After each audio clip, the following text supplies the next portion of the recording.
feel strong.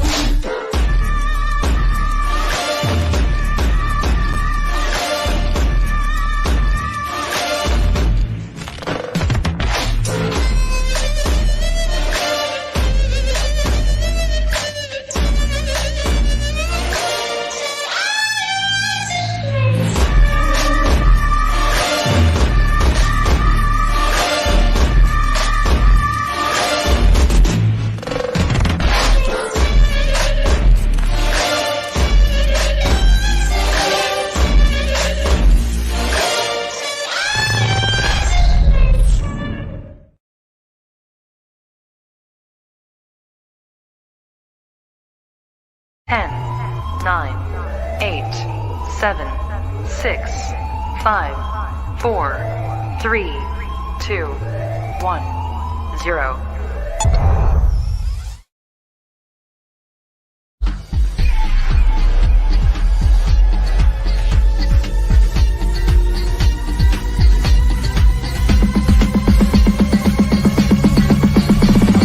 I'm alive.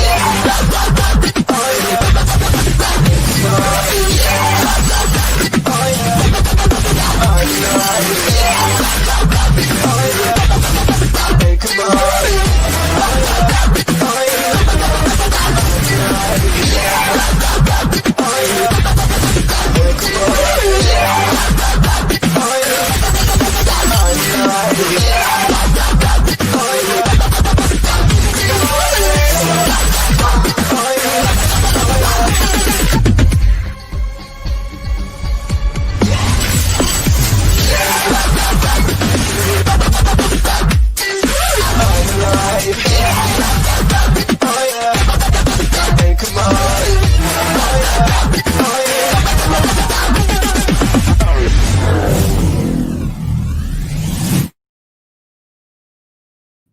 Are you ready?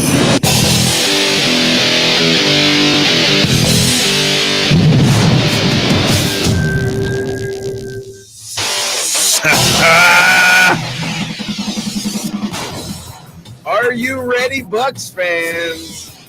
Are you ready? This is going to be a very fun show. Oh, man, we got some stuff lined up for you. This is going to be a little bit different of a show. Guys, first of all I can say to you guys who watch the games and everything, You like that? You like that? that's the only question. Do you like that? I mean, come on now. Don't tell me they did something imperfect here or there. No, they did not have a perfect game. They won the dang game. All right? They beat a team that was in a playoff position. They beat them soundly. They did. Now, I will tell you flat out, I did not get every prediction right that I had, and my forecast was not perfect. I told you they'd have 3 picks. They did not. Although I'm not sure on the JPP strip, sack, fumble, interception thing. I think that should count as like 3 turnovers on one play because I don't even know what just happened there. So, guys, I'm telling you, man, nothing was perfect about this game, and none of that matters. They got the win. They're 8-5. Let me say this, guys. Listen close. The Bucs are not going to have a losing season this year. It doesn't matter how bad you want them to say. I know this kills you. I know this kills you. I know that those of you who identify yourselves as Buccaneers fans, there's a group of you out there that's sitting in front of your computer like, I don't know what to type. I freaking won. Yeah, but they started bad. You got to find something. You got to find something. Some of you guys, you crack me up.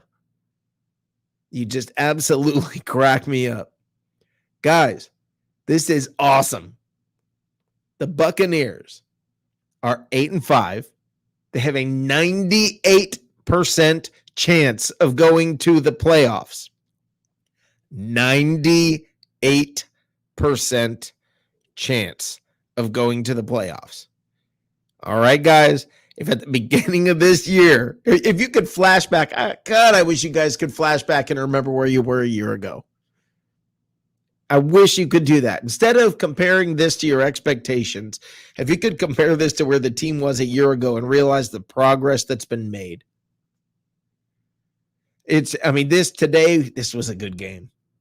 This was a good game. Brady missed some deep passes. Big freaking deal. He's not going to hit them all. Sorry, guys. It's not going to happen. All right, he missed some open guys deep. They won 26-14. I know some of y'all are confused out there. I know. You're looking at the score and you're going, wait a minute. Hey, baby, what's it mean when our score is higher than the other team's score? I don't know what to do with this. Yeah, and then you're probably going, 24 is bigger than 14 or 26 is bigger than 14, right? And I know this is a confusing moment for some of you because you want to be depressed. You want to complain. You want to gripe. But watch how quiet tonight gets. Watch how the numbers are lower on the viewers because there's nothing to complain about. As Peter Blake always says, what are you going to hear tonight? That's right. And if they lost, guys, they won the game. They won the game. They won it handily. You like that? You like that? I don't know what it's going to take for you to like that. That's my question. And later on in this show, we are going to debut a segment called Stupid Stuff Bucs Fans Say. And guys, it's going to be fun. I've got a group of things. I've got some screen captures that some of you put out there publicly. So you put it out there publicly. I'll share it. I'm not going to delete out your name. I'm not going to do all of that. No, heck no. Heck no. I'm going to call you out straight up. This is what you said publicly. I don't mind bringing it here publicly. If you did it privately, that'd be different. Now, if I shared with you what I got in my DMs today, I'm in the middle of watching this game where the Buccaneers are winning and people are trying to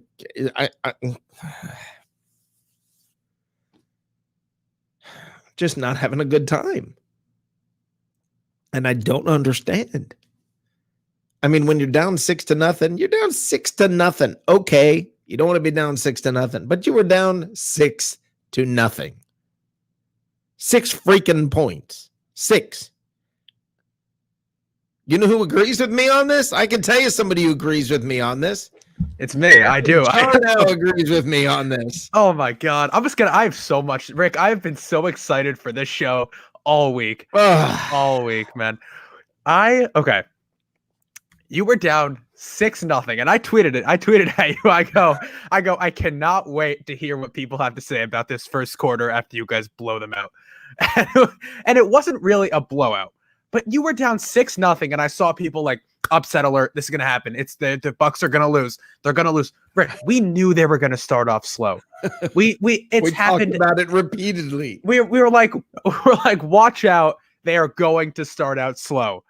And no one was listening to me. And even the people that did agree were like, when they did start off slow, they were like, what?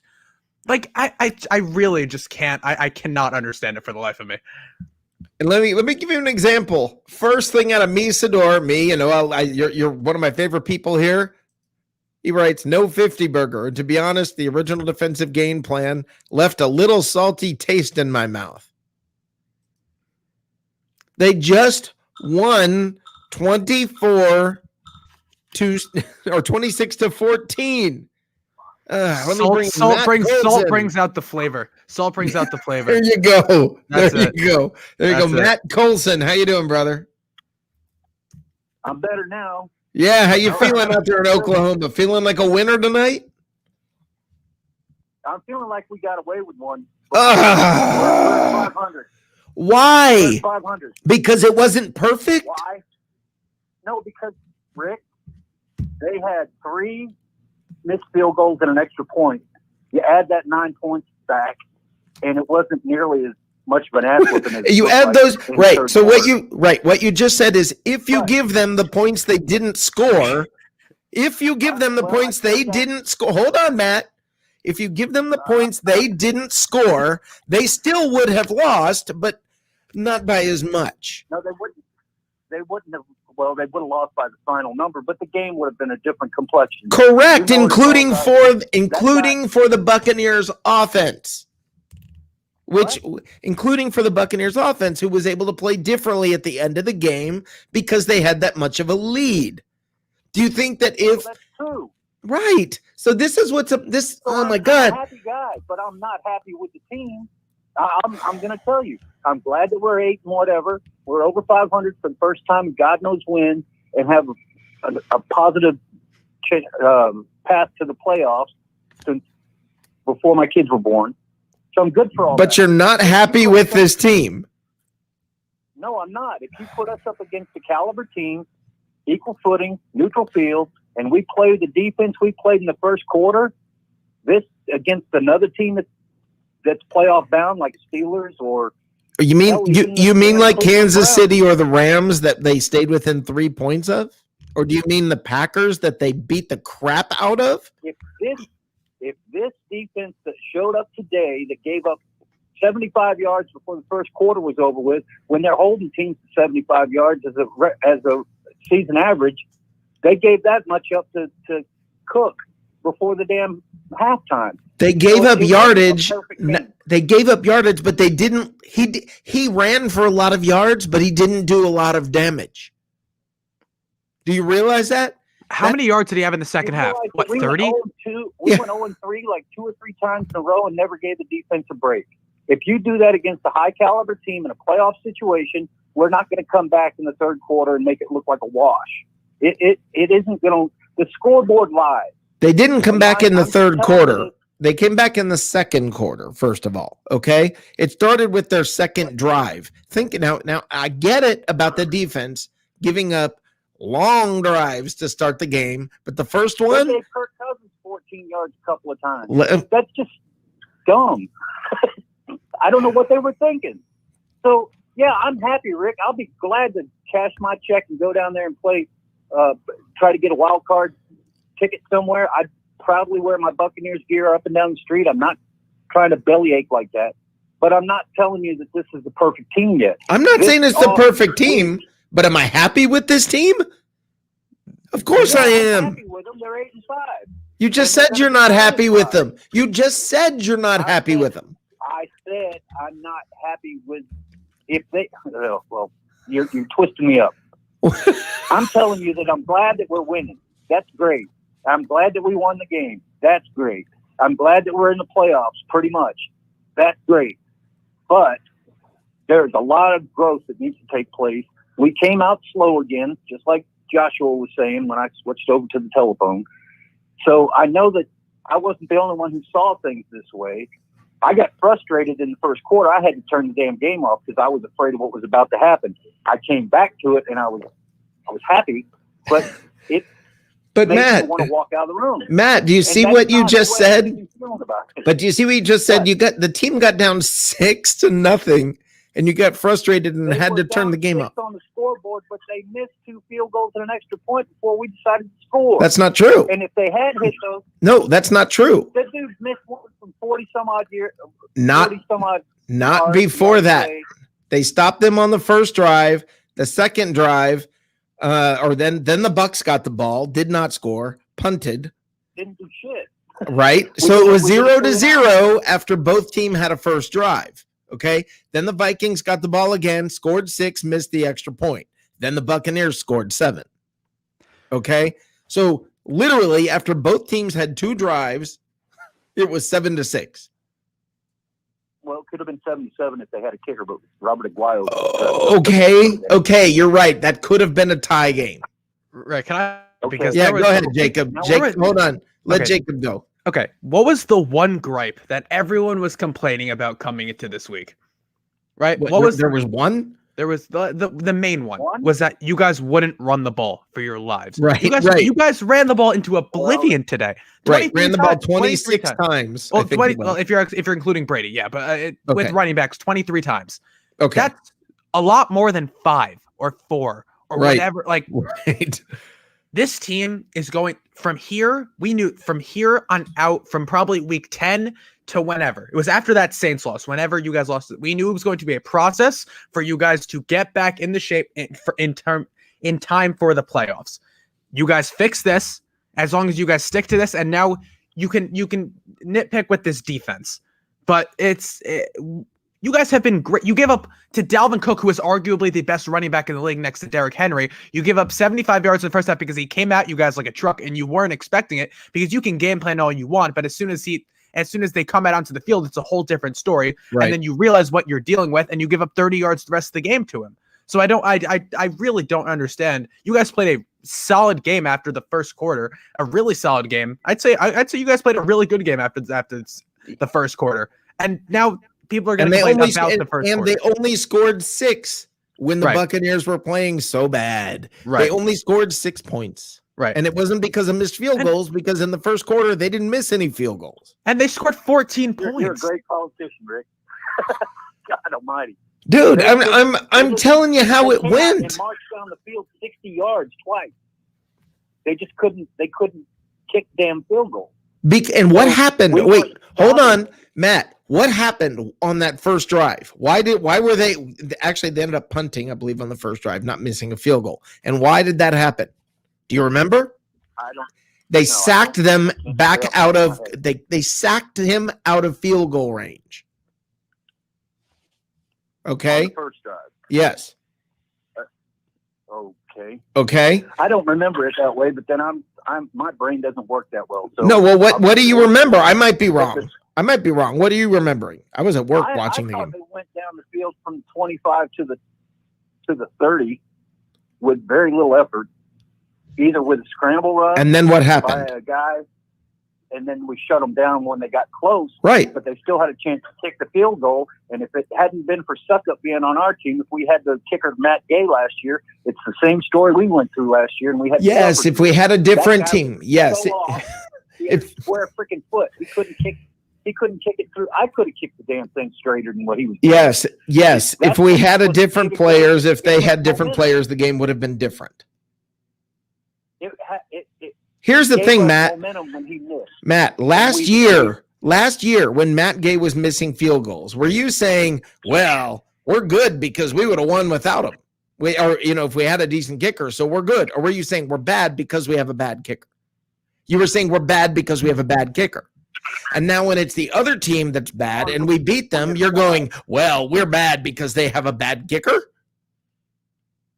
I'm saying that team that came out today out of the locker room in the first quarter was not ready to play games yet. Yes. They look like a team that did not have a bye week. It's a 4-quarter game. It's a 4-quarter game. We showed up for 3 1/3, maybe.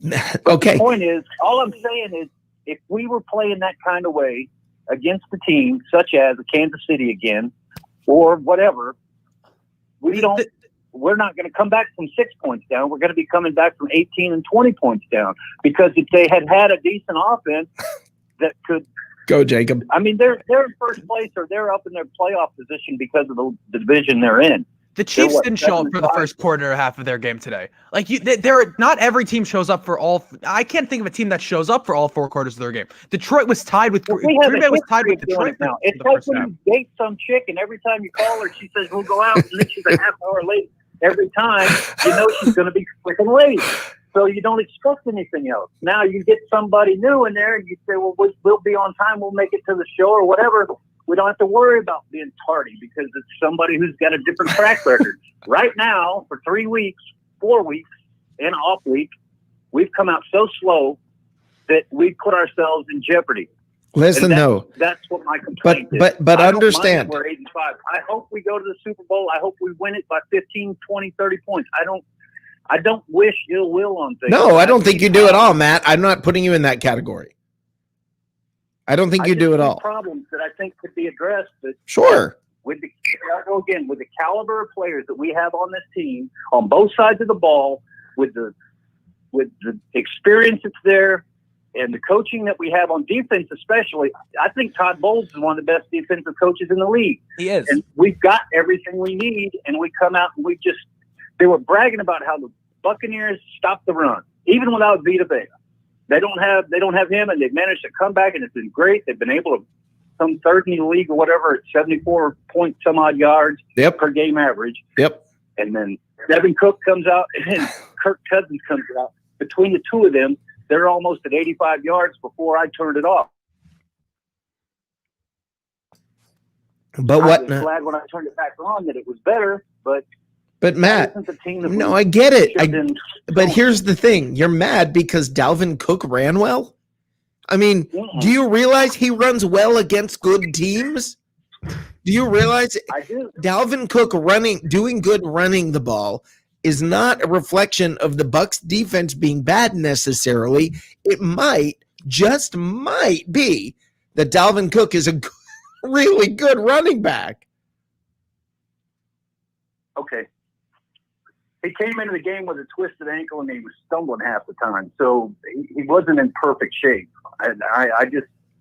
We're going to agree to disagree. But I am happy that they won the game. I'll say it again. I'm glad we're here at this point in the season. I'm glad that we're going down the easy run of the schedule, and it looks like we should win out. And I think this was one of the games that concerned me the most. Yep. This was the hardest of the Final Four. Yeah, this was the most difficult of the Final Four games, and they won it by 12. It's good enough. You know? I think my favorite thing right now is Misador's comparisons in the comments. The things Hold on, let me see here. Let's see. Hold on. Nacho played well today. He did a great job eating blocks and skipping in on the hold, causing chaos. With Atlanta losing, we may see them playing rookies to see what they got. Yeah, probably not. JPP was ruled a strip sack interception. I don't know. I guess, because it didn't hit the ground. It's a strip sack, fumble, interception, all of the above. It was like the Jamal Adams play against the Giants last year where he just kind of took it out of the quarterback's hands. Yeah. Like, I don't even know what you call that. Yeah. So we are playing rope-a-dope this yepe. We just got to keep it close, but we will eventually knock you out. That's a great parallel right there. I don't think we're doing it on purpose, though. The rope-a-dope is done on purpose. I just think we're starting slow. But I don't think we started as slow today. Offensively, we did, not defensively. I'm not as mad about the defense as I am about the offense starting slow. But the offense seemed like all of a sudden it started to click because they stuck with the running game. They fixed the problem today. So that's why I'm happy. Yeah, Rojo got out a couple of times. He didn't get a big bust out play, but he was very good. He ran for almost the same number of yards that Dalvin Cook ran for. He had 20. It's not like he had like a big carry. So he chipped off 80 yards rushing. So like he had a very solid. If I'm Rojo, if I'm a Bucs fan right now, I'm more than happy with Rojo. He didn't bust a 20-yarder or 25-yarder. Well, he had a 16-yarder. I know he had a 16-yarder. Yeah, and he ran it around to the right and then out of bounds a little bit. That was nice to see. And it's good that we're getting that together. I'm happy with that. Yeah. Because that takes a little bit of the heat off of Brady. Yeah. Adam says it's like boxing and why Mayweather is the best of the best. He adjusts to his opponent's plan of attack for 12 rounds, the same for football for 4 quarters. Listen, I think the Buccaneers started slow offensively, but I think what they did today solves that problem. They stuck with the run. Now, I thought it was stupid on the first drive where you have 2 decent runs and then immediately you go deep. I thought that was stupid. Okay. But all right, after that point, Brady they didn't. A couple of really, he's gonna a couple of weird passes. Yes, he did. Okay. He missed a couple of passes. He also hit a beautiful 48-yard bomb in the end zone. Could not have been thrown better. And he had a nice one to Mike Evans, too. Yeah. Yeah, that was a beautiful pass to Mike Evans on the sideline. Yeah. Mm-hmm. Yeah.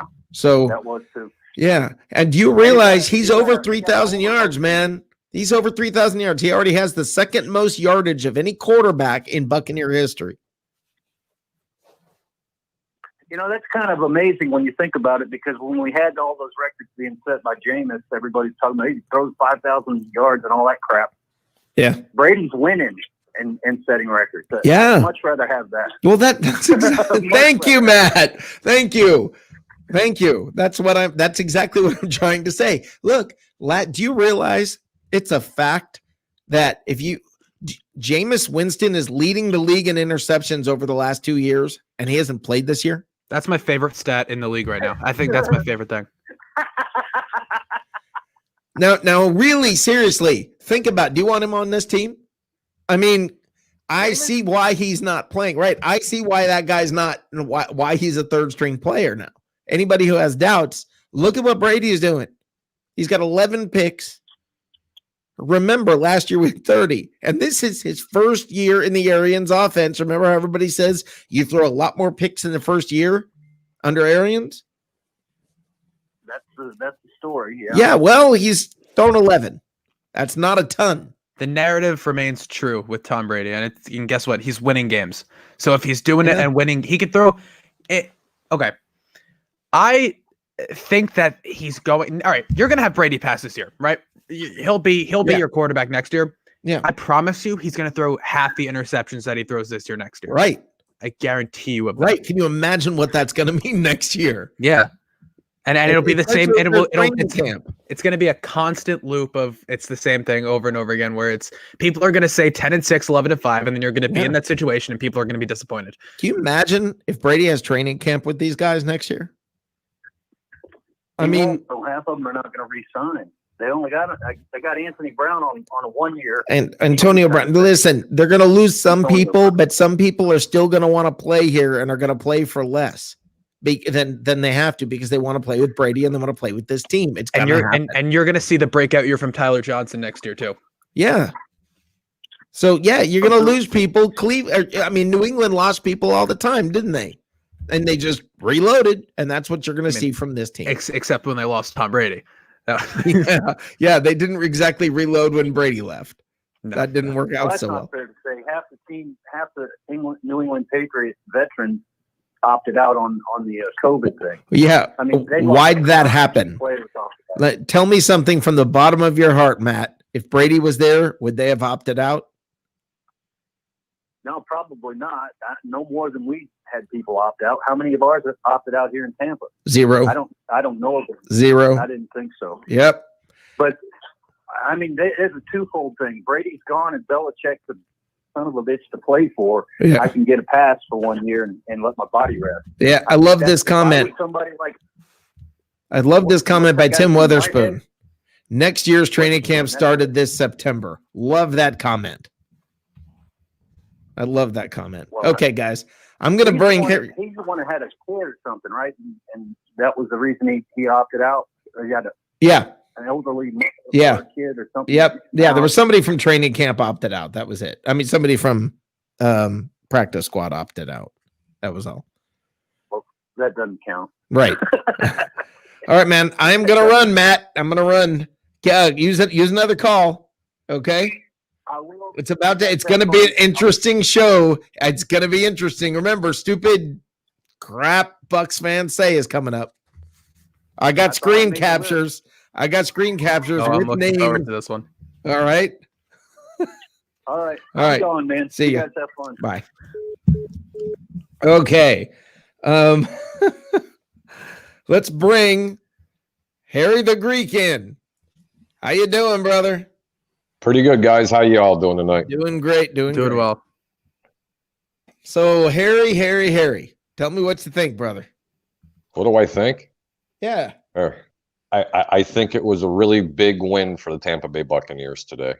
It was extraordinary for them to win today. Now, if you want details and what I think about the game exactly, I'll be more than happy to fill you in on it.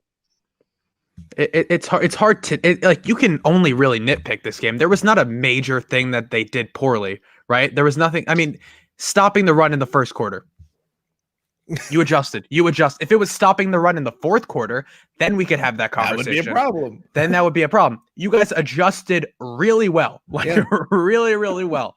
And I'm sitting there watching the game, and I'm with my dad, and he's like, they're giving up like everything to the run right now. Like they cannot stop Dalvin Cook. Like, aren't they the number one rush defense? And like, I'm like, listen, this is Todd Bowles here, because me and my dad are both Jets fans. We're like, Right. we know he's going to adjust defensively because he did it in New York. He does it in Tampa, and lo and behold, that's it. That's what ended up happening. So, yeah, I mean, it's that I'm more concerned about the offense started slow, but the thing that encourages me is this very simple thing. They ran the ball. They ran the heck out of the ball. They fixed the problem that they've had. The reason they went down by 17 to the Chiefs is they abandoned the run. Yeah. The reason they came back and immediately they went down 6-0, but then came back and took the lead 7-0, or what would have been a tie, is because they stuck with the running game. And I think there's a lesson learned here by the team. And that's what I think is so important about today. You saw progress today. You saw growth today. I'd say we've seen progress today. Yeah. You know, I mean, like when we were talking in the earlier shows when Jacob was on with us and everything, and I said that Tampa really wouldn't have a problem stopping the vertical passing with Thielen and Jefferson. They combined for a total of 78 yards, which Cousins was 24 for 37 for 2.25 for a TD. Brady, 15 for 23, 196 and two TDs, and you still win by 10 or 11 points. Because That's impressive. Yeah. Hold on. Dalvin Cook, 22 for $102. It's a few more than I anticipated. RJ and LaShawn McCoy. RJ, 18 for 80. LaShawn McCoy, 4 for 32. That combines for about 112 yards. Right. Here's where I got a problem. 162 yards on the ground, and you're expecting a run game. On the pregame show, when I was on with the Sports Web, we were talking about certain things, and something just kind of hit me. I thought that Minnesota was going to come out and try to pass the ball, just like every other team. And wait a minute, they did. They did try to come out and pass the ball to set up the run. It was a totally reverse opposite. Don't be too skewed with this one statement. The time and possession in this game was really, really discouraging. It was really over. It was kind of heavy for Minnesota. Okay, you can arguably say that Minnesota outplayed them. No, they didn't. From the 20 to 20 in a couple of areas, Tampa's defense did their job when they were supposed to, but they have got to shore up this run defense. I said it last 2 weeks. Being rated number one is a statistic. You throw statistics out the window. I can only tell you what I see when I'm watching tape, and I seen holes on this defense when it came to running the football. There have been plenty of really good defenses that have stopped Dalvin Cook this year, i.e. the Bears, i.e. the Titans. There have been a couple of teams that have gotten to him. Tampa should have did a better job with it. This would have been the most complete game for Tampa year to date, even to an inferior team, if they would have held him under that 100 yards. And that doesn't even bother me. The Bucs 62 on the ground bothers me a lot. Offensively, I'll tell you what, you throw 2 TDs for Tom Brady under 200 yards, that's awesome. But here's another stat for you. Tom Brady didn't even get sniffed. 0 sacks for Minnesota's defense. Right. And it wasn't close. That was the difference. Why didn't Thielen and Jefferson go off here? It's exactly what I said why. The secondary was going to play a little bit decent. They were going to wait for him. He didn't throw the picks that I thought he was going to, but they held those 2 in check. And Tampa got 6 sacks on defense. 1, I think, by Ndamukong Suh. The outside linebacker, he had a couple. 2 by JPP. Yeah, something O'Connor, I think, had one. Yeah, Pat O'Connor got one. And Antoine Winfield got one. Mm-hmm. Yeah, I shoulda, coulda, woulda. When I'm handicapping games, I've always said before, I can only handicap what I see when I'm watching games. You can't handicap 2 missed field goals, 1 missed extra point. These are things you can't handicap. You can't handicap bad coaching. You can't handicap bad calls. And I'm sure everybody would agree to it. But the reason why they won by 11, and it was as dominating as I think it was, even though they got outgained on yardage on offense, it's because Brady was standing clean in the pocket. Why? Because the play action worked, and they ran the football. There you go. And that is the recipe for winning out the rest of the season. Yep. I told everybody that the Atlanta Falcons were going to get a goose egg today. They don't know how to win. Yeah. Okay. If the Bucs win out, they're more than likely going to be the 5 seed. and they're going to end up probably being on the road, probably going to the Washington Redskins, in my opinion. And that is a very dangerous team. Yeah. A very dangerous team right now, because defensively, they will put pressure on the quarterback. I don't want to play them. They will stop the run. Yeah. But that's one of those games that Washington's offense really should not scare a Tampa defense. And I'm not trying to look into the future, because a lot of things can change. Right. And everybody's saying that this was the most dangerous game that they had to face in the last 4 games. Nope. The team that they're going to face in the Detroit Lions, arguably a little bit better defense than Minnesota. Let me finish, Rick. I see you're already twitching there. Well, It's not that I think it's not. It's no. I'm just saying. I just, once you understand what I'm saying, you're going to say, oh, okay, that kind of makes sense. They play a very similar style offense that the Buccaneers do. I'm not saying that they're going to beat the Buccaneers. I'm just saying that this is a team that's going to give them that they're the one that's going to give them the most problem in the final 4 games, and they're still not going to lose to them. I said it 2 weeks ago. I said it this week. I said it now. They are winning out. They're too good of a football team. And by them running the football the way they did today, that woke up the coaching staff. But they got to clean up that. They got to clean up that number 1 rush defense. Okay, and I hate to use that terminology, because I hate statistics like that. That is not how you handicap. But you gave up 102 yards to Dalvin Cook. I mean, and they weren't damaging yards. That's the thing, is they gave up yardage but not damage. What running back are you going to play in the playoffs that is going to be better than Dalvin Cook? Nobody. You're not playing the Vikings again. Who are you going to play? Kamara. You don't give up anything to Kamara. Really, you really don't give up anything on the ground to Kamara, at least, right? Aaron Jones, nothing. Who are you going to play? Who are you scared of? Washington, Antonio Gibson? Nobody. That's pretty right, man. It's not going to be. Oh, Jacob. I hate to do this to you guys. And please don't take offense to this. Nobody has tried to run the football against the Buccaneers. This is the first team that has actually pounded the rock. New Orleans has it. Nobody has game planned for the Buccaneers to come in to run the football. And this is what this team did. And this is what I've been saying, to say, wake up, people. There's going to be a team that's going to come in here and they're going to try to play smash mouth football. Dalvin Cook is the best running back that they faced, or Alvin Kamara, or David Montgomery. Look what Montgomery did today. And those idiots in Chicago, even though they blew out the Houston Texans today, they fed the guy 11 times. 11 times. And his first run was an 82-yard run to the end zone for a touchdown. Teams don't come in here to game plan to run the football. Dalvin Cook, you are correct, is probably the best running back. But they fed him the ball. Very clear. Let me be very clear. I hope and pray to God that teams come in here and say, let's run against the Bucs. Yeah. I agree with that. No, I agree. I'm just saying they didn't expect that today. I didn't expect to see them give up a $162 on the ground. I'm sorry. It's certainly not going to happen again, Harry, because it won't. Well, it won't. They're too good. Is this exactly? They weren't the yards they gave up. They didn't give up a lot of damage on the ground. They didn't. There was a lot of yardage that was, on your own side of the field. There was a lot of yardage that was in the middle of the field. They didn't give up a lot of real damaging yards. They gave up some first downs on quarterback scrambles. That can happen. We all know that can happen. Right, because you're not putting a spy on Kirk Cousins. That just not going to happen. Right. No. I mean, they got 60 other yards on the ground. Right. And everybody's saying, well, Kirk Cousins has wheels. And I was like, time out. I was like, wait a minute. That's a whole different conversation. What wheels did this guy have?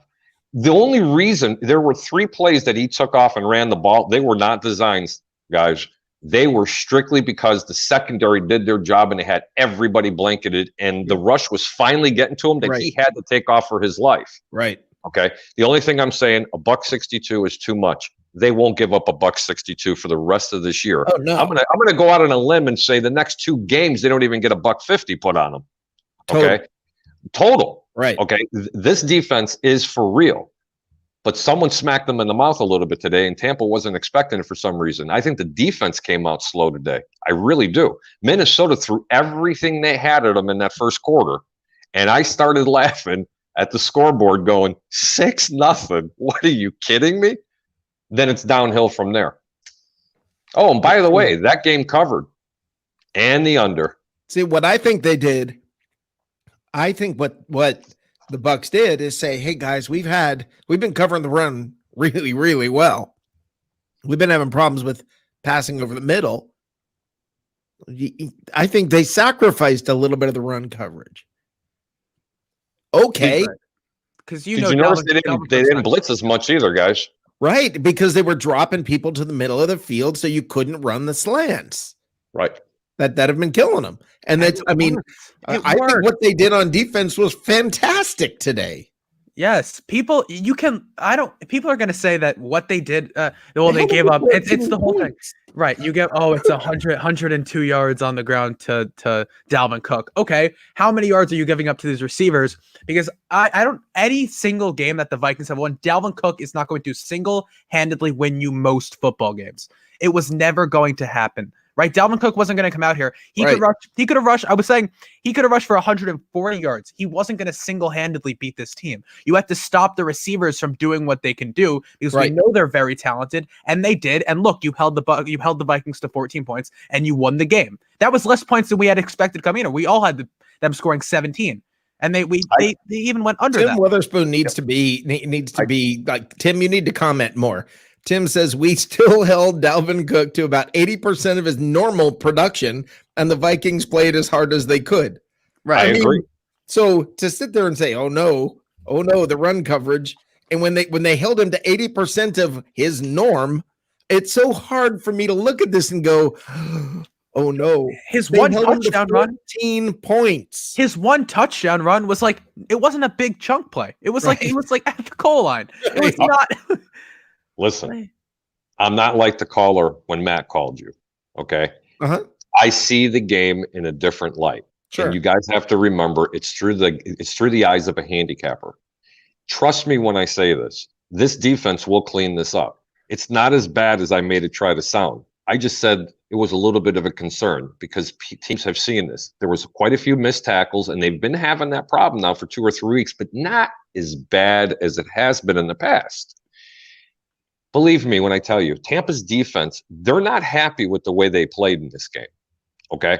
They're not, especially against the run. And to hold Dalvin Cook to 100 yards, you know what? They did their job. I didn't want to see them give 50 yards up to this team, okay? But I'm just saying that's a little bit of a wake-up call for the defense. Overall, it's a great team win. And, to keep Brady standing up in the pocket, not to get sacked and only get a couple of pressures throughout the whole game, right. That was just, you can't ask for anything better than that victory. Y'all ready for this? Y'all ready for this? I've got to give props to somebody. I never thought I would do this, but I got to give props to somebody. I think I see this comment that you might pull up in a second. Donovan Smith. Bravo, buddy. You had a great game. That was a very surprising thing. If I wasn't looking at the screen saying Donovan Smith sucks, then that's good. That's better than I'm usually doing. You gotta say it. It's weird. It's uncomfortable, but man, but it feels damn good, doesn't it? Yeah. There's a player called Donovan Smith. Oh yeah, trust me. If you're a Bucs fan, if you're a Bucs fan, that's a. I'm kidding, right? Yeah. I'm saying you feel the pain of that name. So yeah, there's no we don't know about that name. We feel every freaking bit of that name. Tim says 8-5, best year in a couple of decades. We're in great shape, guys. Hallelujah. Hallelujah. Hey, I mean, there's about 4 teams in the NFC are very thankful that the Buccaneers beat the Vikings because it just made this season really interesting. Yeah, the Cardinals are happy. Oh yeah, I can tell you that. Cardinals, Bears. Who else is happy with this? No, it's probably just 2 teams. Yeah, for sure, the Cardinals. Yeah. Let's bring Tyler into this. Tyler Brashaw. How you doing, brother? What's going on, gentlemen? Hey, What's up, Tyler? Tyler, tell us what you're thinking about the game today. I feel good because as I recall, I remember being the only one saying if the Bucs can find some way to stop Dan Bailey, they're going to win the game. Also, for you, Harry, Nobody hurt you. Maserati Mitch for MVP, Heisman, and President. Mitchell Trubisky. No, you know what? I'm glad you brought that up because I love the little digs about the Bears. Matt Nagy, probably the biggest idiotic coach in the existence of football. I'd like to have a word with you about that one. Okay. Anyway, next to Adam Gase, Thank you. actually publicly said today, he said, wow, this guy's the last 3 games are the best 3 games I think I've ever seen him play. Oh, no. It must be the reason because we benched him. He had time to think about it for 2 months. You idiot. 15 touchdown passes, 5 interceptions, and you took the guy out who was playing better football for you. Don't blame the line. But I just wanted to give you an idea about that. And that was good. Yes, I agree. Mitch for president, and I really hope the Bears retain him next year. I really do. Not to mention the Bears have been playing much better since Matt Nagy gave up play calling as well. Yeah, without question. Harry, I'm gonna need you to start giving my team the no respect that we deserve. but yeah, no, I agree with you. I was saying from the beginning, like I was saying it on my YouTube channel. You go watch it. I have been saying that. Why would you bench Trubisky? Right? What were they? How many games? You guys lost 1 game. They were 5-1, and they benched them. And you bench Mitch Trubisky. How does that Think work? about it. No, 4-1. They were 4-1 when they benched Trubisky. Rid of and they benched him in the Atlantic game. Hold this. When they were winning, because he threw an ill-advised pass to a pick. And the next thing you know, he's coming off the sideline and he's looking at the coach going, what? What? What happened? Why am I on the bench? I'm not hurt. You can read his lips. Yeah, isn't that like getting rid of Tim Tebow when he just took your team to the playoffs and you haven't been in years? Isn't that what happened to Tebow? Tebow brought Denver to the playoffs and then they got rid of him. Tebow wasn't a good-looking quarterback, but he won football games. It's weird to me that he never got us another. Yeah, I think that's kind of the same thing we're talking about. You guys have. Look, man. I always liked Tim Tebow. I really did. I didn't really like him as a drop-back quarterback. No, but man, did that guy know how to win? I mean, nobody can ever take that away from him. Oh yeah, that's right. Here you go. Yeah. And God forbid, don't do this because you're going to get fined. But we're not going there. To Stevie Slick Probert, I'm guessing that's how you say it. Probert, I don't know. You click the link there, or you can call. I'll put the number at the bottom of the show. You can call 678-825-5263. You can do either one, and you can join us. But yeah, this is going to be fun. I got a great segment coming up, guys. I'm going to break for commercial, and when we come back, it's time. I'm excited for stupid crap Bucs fans say. Before you go to commercial, just one quick thing, and this question is directed to Tyler. Tyler, I'm assuming you were sitting in the back room when I was talking about some of the concerns that the Buccaneers had, that I thought that they should have a defensively. Do you find that valid? Because I really like your opinion. We'll come back to that, Harry. Because I thought you were going to do your segment. I'm sorry. All right, we'll come back. All right. We will be back shortly with stupid crap Bucs fans say.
feel strong.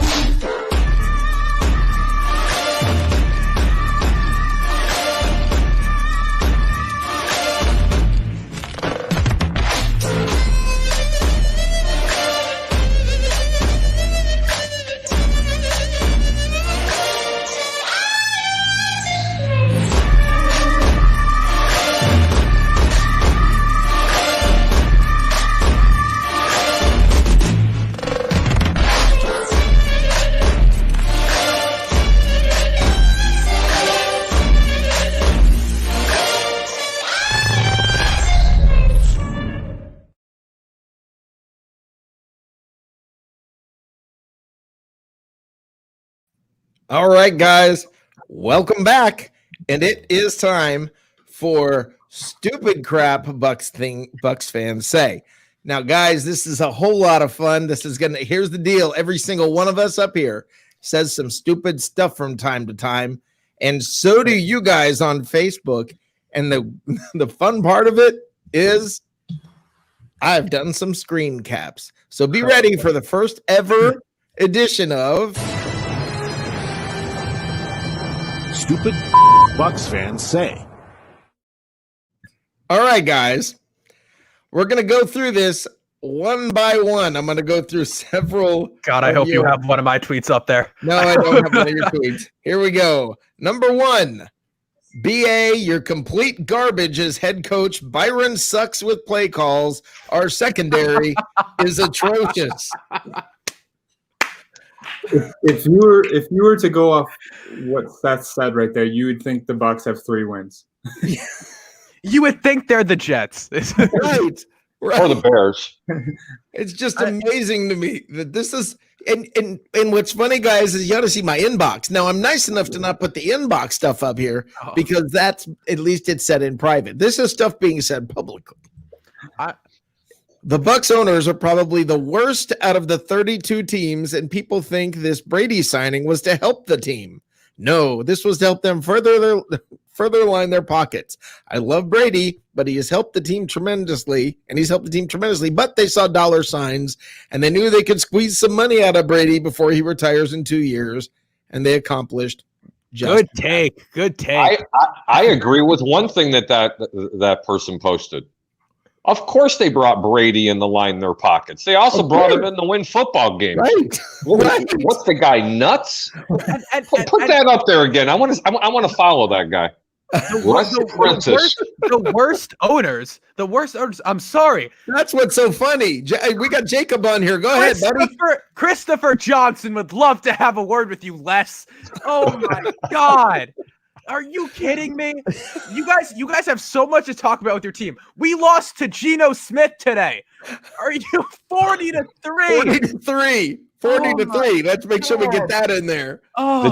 The Jets scored 3 today. 3 points. I know it's an upgrade. I know it's crazy. It's great. We should extend Adam Gase 5 years, $100 million. Come on, Rick Moore, please. Okay, we've got plenty more. Glenn Goody says, signing AB has done nothing except get Scotty demoted. The kid was bawling out.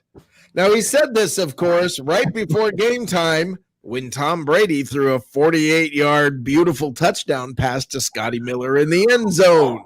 Is he saying Scotty Miller is better than Antonio Brown? Yes. He's not. Hold on. We'll come back to that. Okay. I'm excited. We'll come back to that.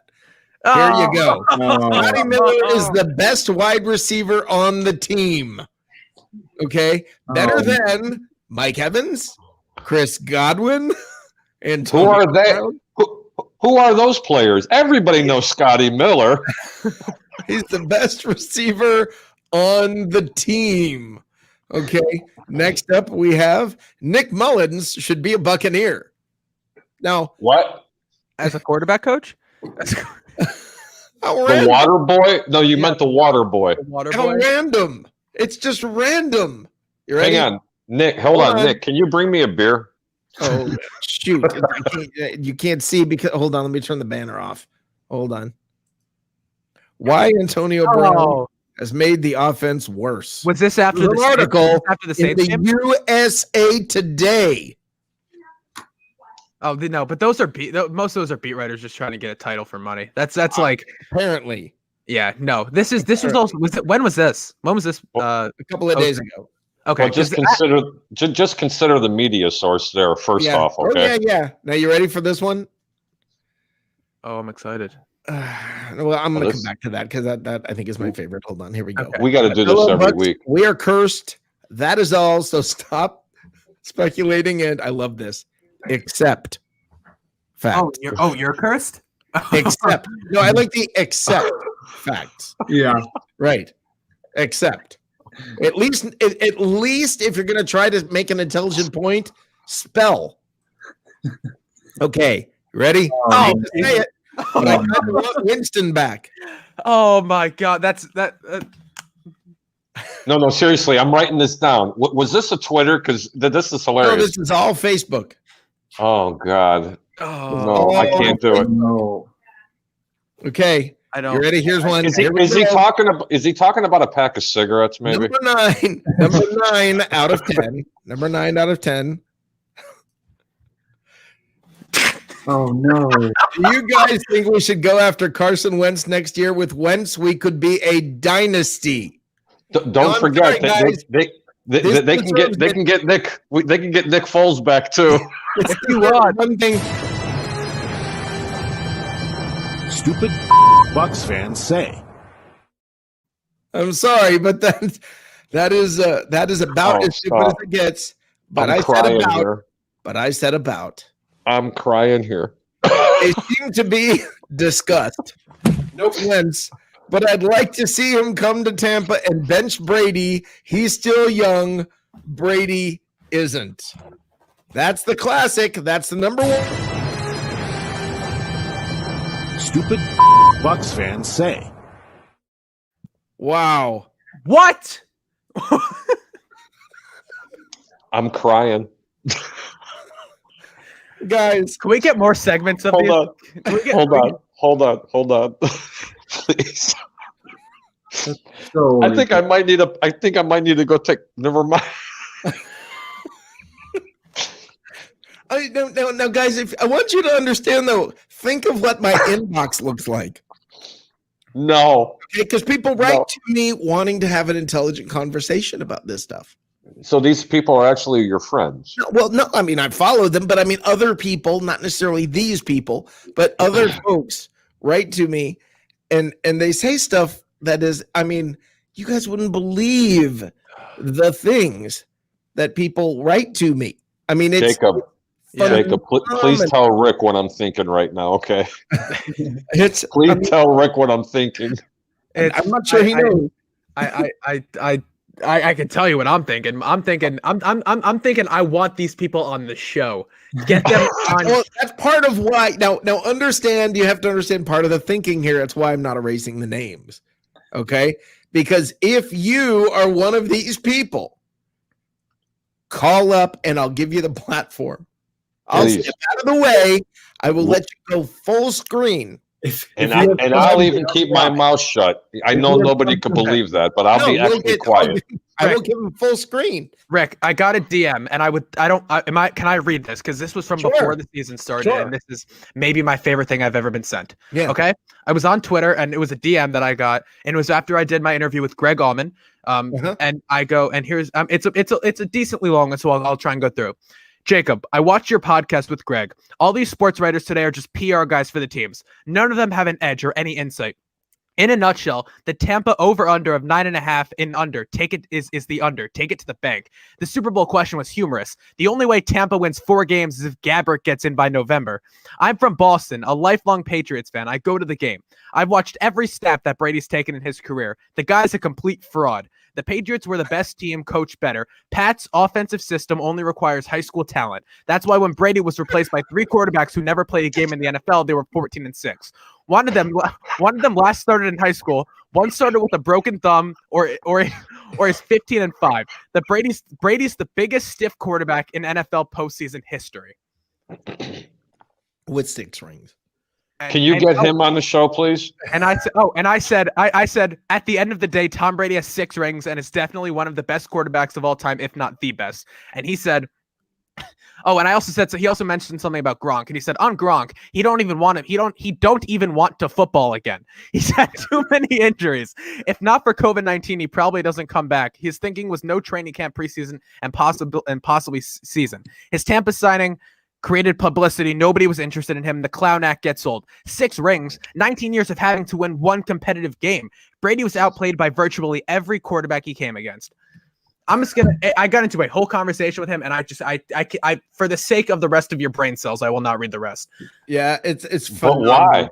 Tim Weatherspoon says this.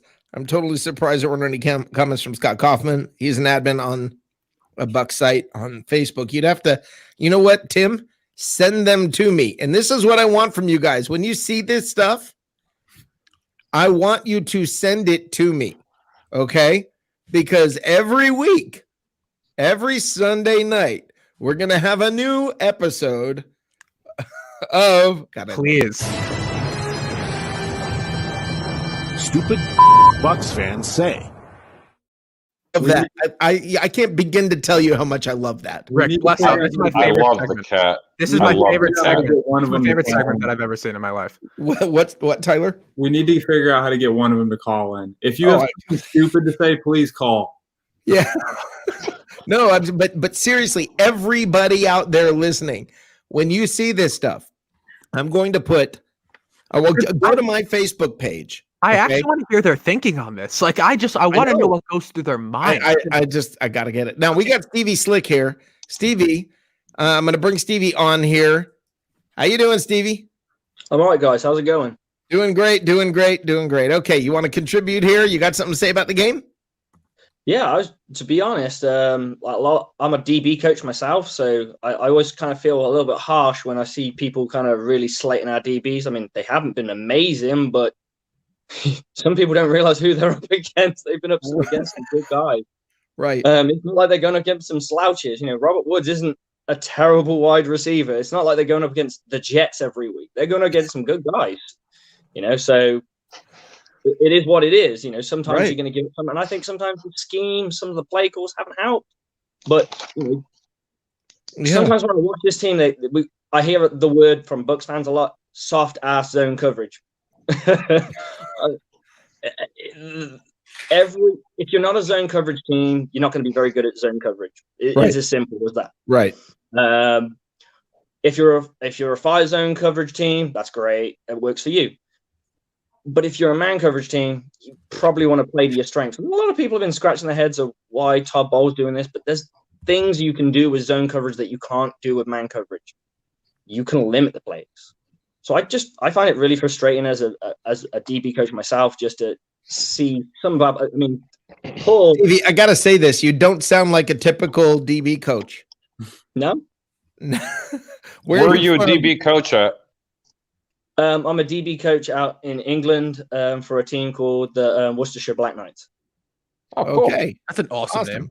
So wait a minute, now we can all settle this. Worcester, is that how you say it? Worcester. Oh, Worcester. Yeah. Okay. Worcester. Now, who's your favorite soccer team? That's what I want to know. I don't like soccer. Oh, you don't? Awesome. That's got to be a sin. I'm from Worcester. We have a rugby team. Oh, rugby's awesome, dude. How did you end up as a Buccaneers fan? I went on a honeymoon, wanted to catch the big thing of watching an NFL game and just got hooked. Got back to England and went, you know what? I'd like to play this. So I went and played DB. Played DB for a few years and then went, you know what? I'm too old. I want to coach. So, awesome. That's cool, man. Awesome. Will you That's please awesome. be a part of this show? Please be a regular on this show on Sunday nights.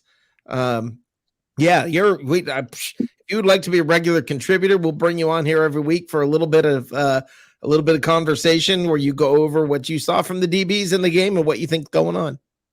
For sure, man. I mean, to be honest, I'll be frank with you. When I watch the game, I try and watch it more as a fan rather than try and diagnose stuff. I just want to awesome. You are my and welcome to the cheap seats. And sit there and diagnose the footage. Yeah, welcome to the cheap seats. That's okay. That's what this is about. That's what this is about. Thank you for joining us, Stevie. Absolutely, no worries. I'll anytime you need a contributor, I'm always up for it. Every week, we're right here. Just seriously, don't hesitate. No worries. It's just a little bit late in my country. Oh yeah. Oh right. Yeah. True. I That's was true. thinking, man, what time are you catching the games? They're obviously 1 and 12 here. What time is the? What, 5 or 6 hours hours ahead. different? Okay, so today's game was 6 p.m. Yeah. Which is quite nice. Yeah. I prefer the slightly later one, which is for us. I think you guys. I'm not too sure what time it is for you guys because I'm just so used to my own time zone. Yeah, the rest of the games are at 1 p.m. here, 6 p.m. there. Yes, that's correct. Yeah, that's the rest of the regular season.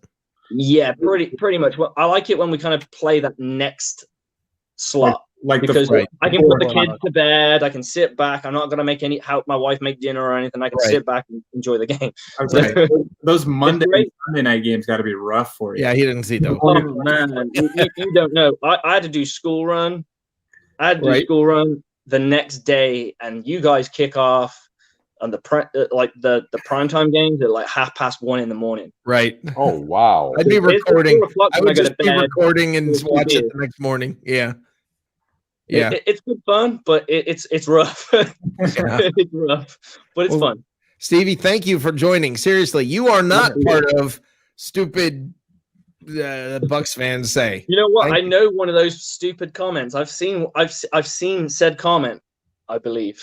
Well, these guys, seriously, all of you, when you see this stuff, do a screen capture and send it to my inbox, please. And please don't say any of this stuff because it's bad. It's some of it, like, what is the one that I am just like trying to think about the thought process. It's all the Carson Wentz stuff. What are you doing? The only reasonable spot that you could say Carson Wentz should go to is Indianapolis because Frank Reich. Do you guys think we should go after Carson Wentz next year? And then the word, and then be a dynasty. To use the word dynasty is an abomination to every dynasty before this. Hypothetically got. I have a quick question. I have a quick question for Stevie. A guy that we've talked about all year long, and especially being a DB guy. How do you feel about Antoine Winfield Jr.? I mean, what a pick, huh? Much love, much love. I mean, I'm hankering after that guy's autograph right now. If I can find it, I'm getting it. It's going on my wall thing. Whose autograph? Antoine Winfield. Really? I just think he's a jack of all trades, and I don't want to say master of none because I think he does everything pretty well. Yeah. And he is hard. When you see those hits from him, he does go in. Yeah, he lays the wood. Yes, he does. Tell you what, he's a thumper. Definitely a thumper. Steve, I have a question for you because this is what I don't know. I don't know how much you pay attention to other teams besides the Bucs, but what are your thoughts about Jamal Adams as a safety? Because he is not a great actual safety, I don't think. I don't know how much film you've watched of him. I don't think he's a fraud. Obviously, you can't have the accolades that he's got and be a complete fraud. I generally think, I think he can do a lot. I think he's limited by the scheme that he's in. I think he thrived in the Jets defense because they played to his strengths. They knew he had talent, so they did that. Now they've gone to a team where he's not the main guy and he's not the flavor of the team. And they're like, well, we run our cover 3 and that's what we do. So play it. And that's it. Yeah. No, I agree with you. Awesome. Thank you, Stevie. Absolutely, guys. Much appreciated. Yep. Get some sleep, brother. Have a good night. Cheers, Stevie. Cheers. Cheers. About a win next week. Have a good one. That was awesome. Stevie King, good guy. I'm like, welcome to the cheap seats, brother. Come back anytime. Stevie, the kind of guys we want to have, right there. Yeah. You see, Rick, you're worldly known. And he brought back the meme of the season while I'm on, which is LOL Jets. It's Why did we have to go to Europe to get a decent Bucs fan? Yeah, we had to go to Europe to get our friends across the pond. Bring in Carson Wentz so we can have a dynasty. Well, you know what I think is so funny, guys, is it wasn't hard. I was concerned. I will be honest with you. After I announced, okay, we're going to have this segment, and then I started thinking, watch people not say stupid stuff this week. Yeah, I had no problem. I mean, trust me. There were a bunch. They're going to say stuff stupid. Yeah. I have. Okay, so there's an idiot. I don't know how else to word it. That DMs me, right? And it's a regular thing. Please read them. Well, no. Come on. Maybe next. maybe Just not don't tell Kushner. us his name. Just read it. No. Just listen.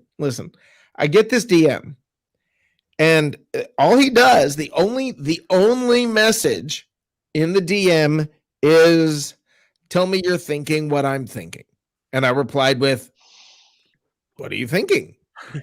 Right? I mean, I don't know. It was out of the blue all of a sudden, right? Now, guys, you ready? Oh boy. Cleveland's doing great with OBJ injured. We need to get OBJ.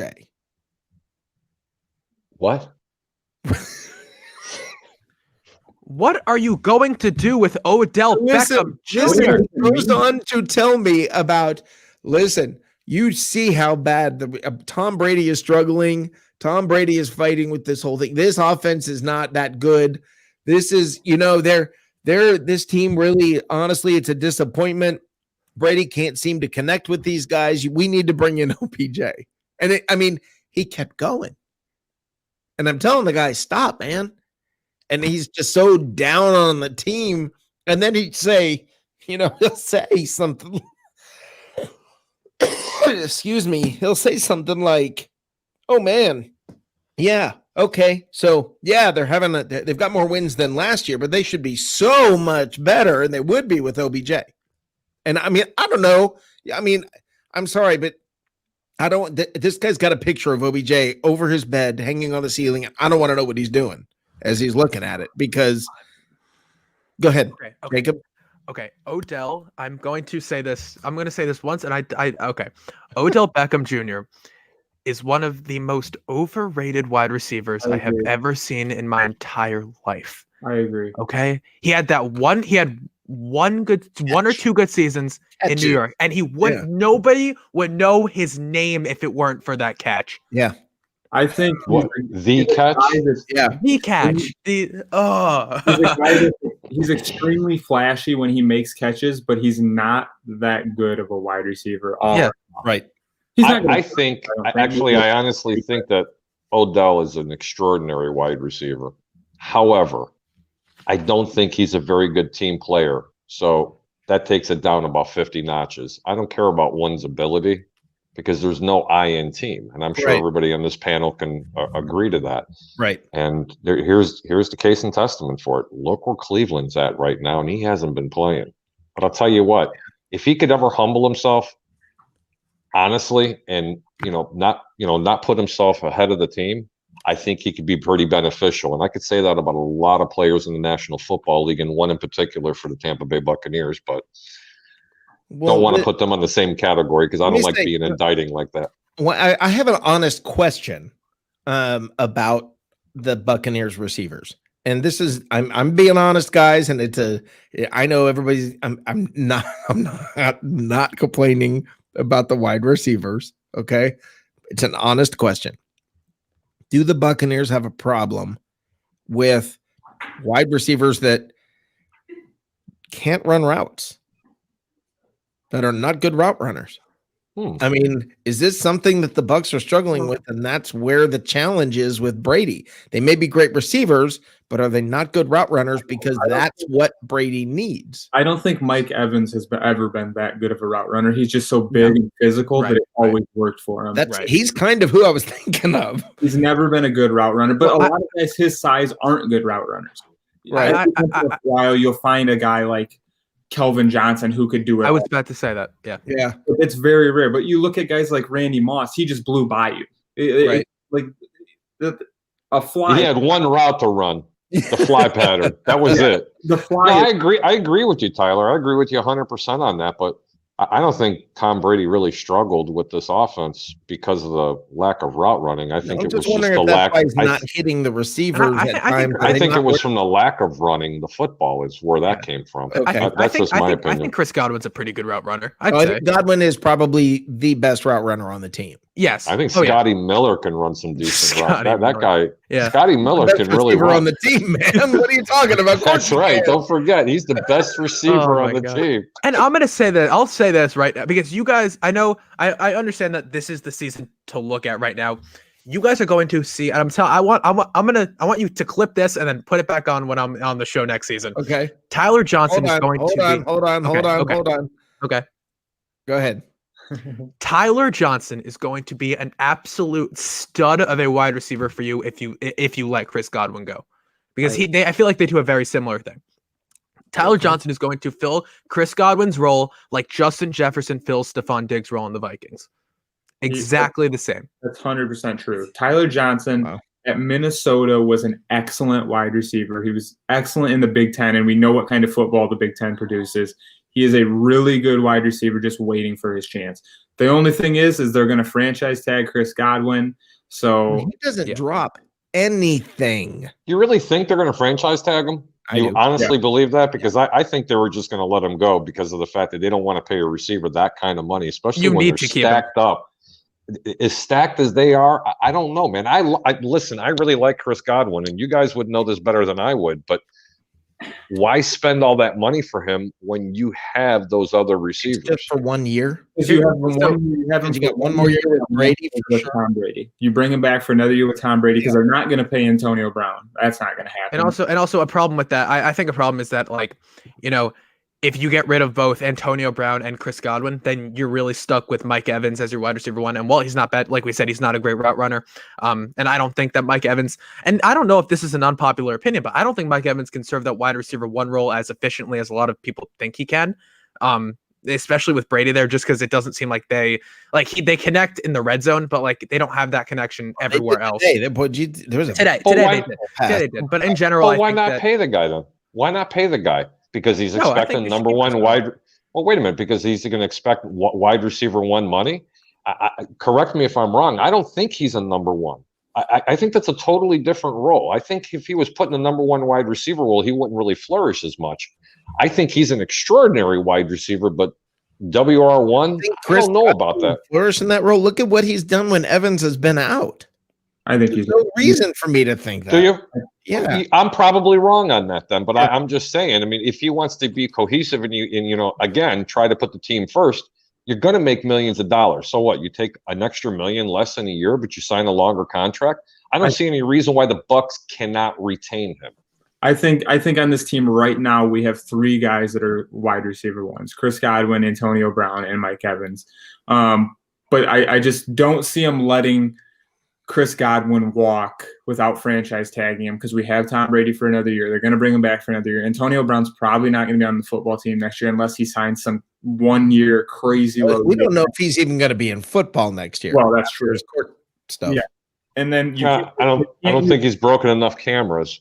They can't use the franchise tag on Shaq Barrett again, so he's gone. So Chris Godwin's going to get tagged. I'm almost to pay that, man. I want Shaq Barrett. I really like Shaq Barrett. Well, he had a game today, didn't he? Oh yeah.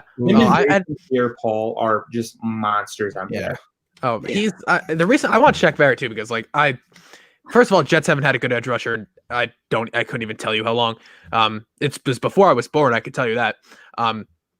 And if we don't get Matt Judon, Shaq Barrett's kind of my guy that I'm looking at, because I mean he hasn't done the I don't think he's put up the numbers to really get paid as much as he would have last year if he hadn't gotten franchise tagged and he had gone to another team. But I think the Jets he's definitely the Jets can afford him, and he's a guy I would love to bring in for sure. Okay, for those of you, let me say this. Hold on. For those of you who've watched any of my shows this week, you know that I've been talking about a cat that hasn't been feeling so good. One of my cats. Is he okay? Well, all of a sudden, right now, this guy apparently is feeling much better. So I am happy. How you doing there, Fuji? So Fuji's beautiful. Yeah, that's my buddy right there, and he's up and about for the first time in like 3 days. So that's cool, man. That's really cool. He was waiting on Bucs win. We all felt that. Exactly. He was depressed. He was reading some of these stupid things Bucs fans say. Let me bring in right now Jacob Grimes. Now, Jacob, welcome to the show. Now, let me tell everybody who you are. Let me introduce you. Jacob's father. I've had a friend of mine, Lester, that I've known for 30 years on the show. This is Lester's son. And I've known Jacob for how old are you? Let's see, I'm 28 now. So yeah, you were born a couple of years after I met your dad. Yeah. So I mean that's kind of cool. Well, Jacob, what you got to say about the game today? A couple things. Well, can I just say something general? Yeah. Not just about the game. Yeah. I think any Bucs fan that is complaining needs to stop listening to ESPN or Fox Sports. Just Right. period. From the beginning of the year, they were saying that we're going to the Super Bowl, that we're going to make a deep run. Me as a Bucs fan, I just want to make the playoffs. That's it. If we just go to the playoffs, I'm a happy camper. I don't care if it's one and done. I just want to go to the playoffs. I want to end this drought. Yeah. And I think we'll at least get to, this is just my little prediction, we'll at least get to 10-6. At least 10-6. I think we'll beat the Falcons at least once, and I think we'll beat the Lions. And I'll be a happy camper because we haven't been 10-6 since Josh Freeman, like 2012. Yeah. That's Freeman. depressing. That's if you really think about it. No, Maybe they should bring Josh Freeman back. That's what? That's Why a didn't I see dynasty that right post? there. Oh my God. That's a dynasty right there. Wait, Exactly. did you Josh just say- Freeman. Hold on. Did you just say that the Bucs need to bring Josh Freeman? Stupid Bucs fans say. Now, don't put me I on just thought list. that would be funny. I mean, it's better than Carson Wentz.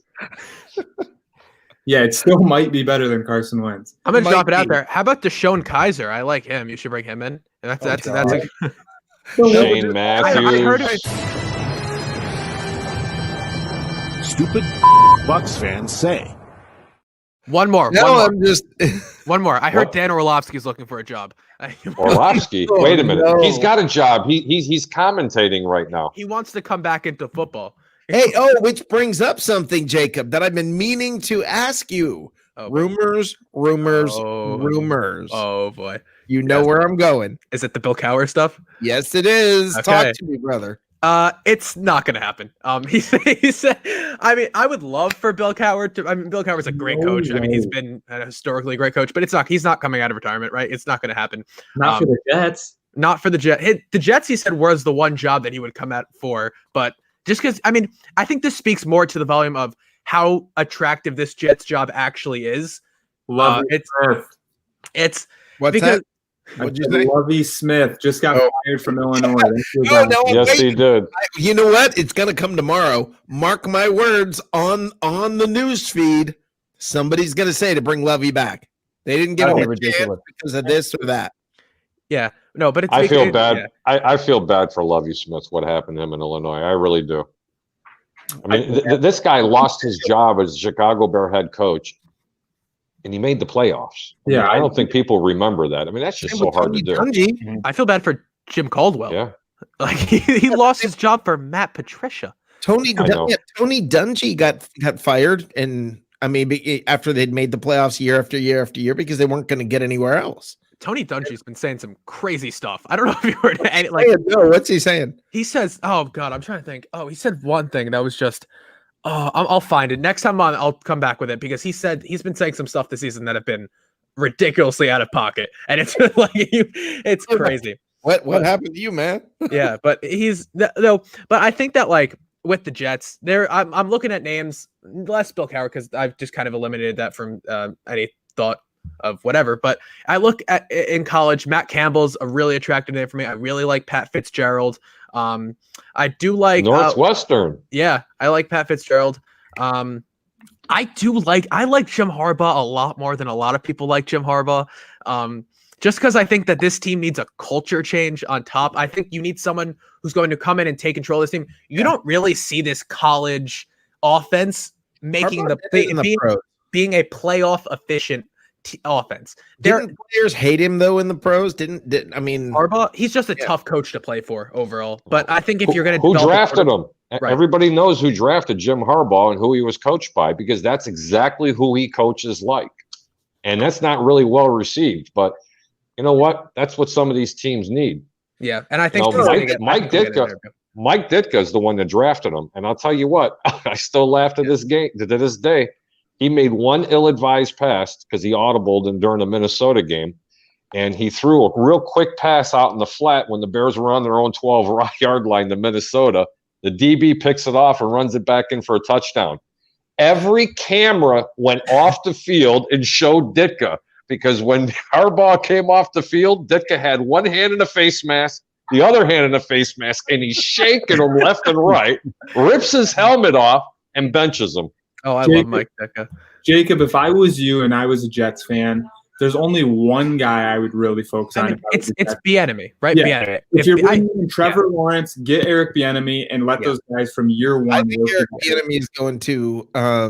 I think he's going to Atlanta. I think Pat Fitzgerald's going to the Bears. I think he's staying in Chicago. That's what they're saying. Is it from San Francisco? Who's the? I'm letting you know right now that who? The guy from San Francisco, Robert Saleh, defensive coordinator. Yeah. And I'm letting you know right now that he's got this name, and it's going to be if he gets fired. I don't even know if after today, but the Joe Douglas connection. He's not going to get the job, but you'll want me on just to troll me when Doug Peterson gets an interview for the Jets head coaching job because Doug Peterson. Because Joe Douglas is going to give him an interview because that was his guy in Philadelphia. He's not going to give him the job because he knows Joe Douglas knows that what's at stake here, but. It's there's going to be a lot of guys that you're going to see get interviews that I promise you Bill O'Brien's going to get, not from the Jets, but he'll get an interview somewhere. Because from Tim Witherspoon. Now here's some more shit that Bucs fans will say. They're going to say that we need to get Sam Darnold from the Jets because will be fun. Have fun with him. Hey, I like Sam Darnold. They've done nothing to support that quarterback.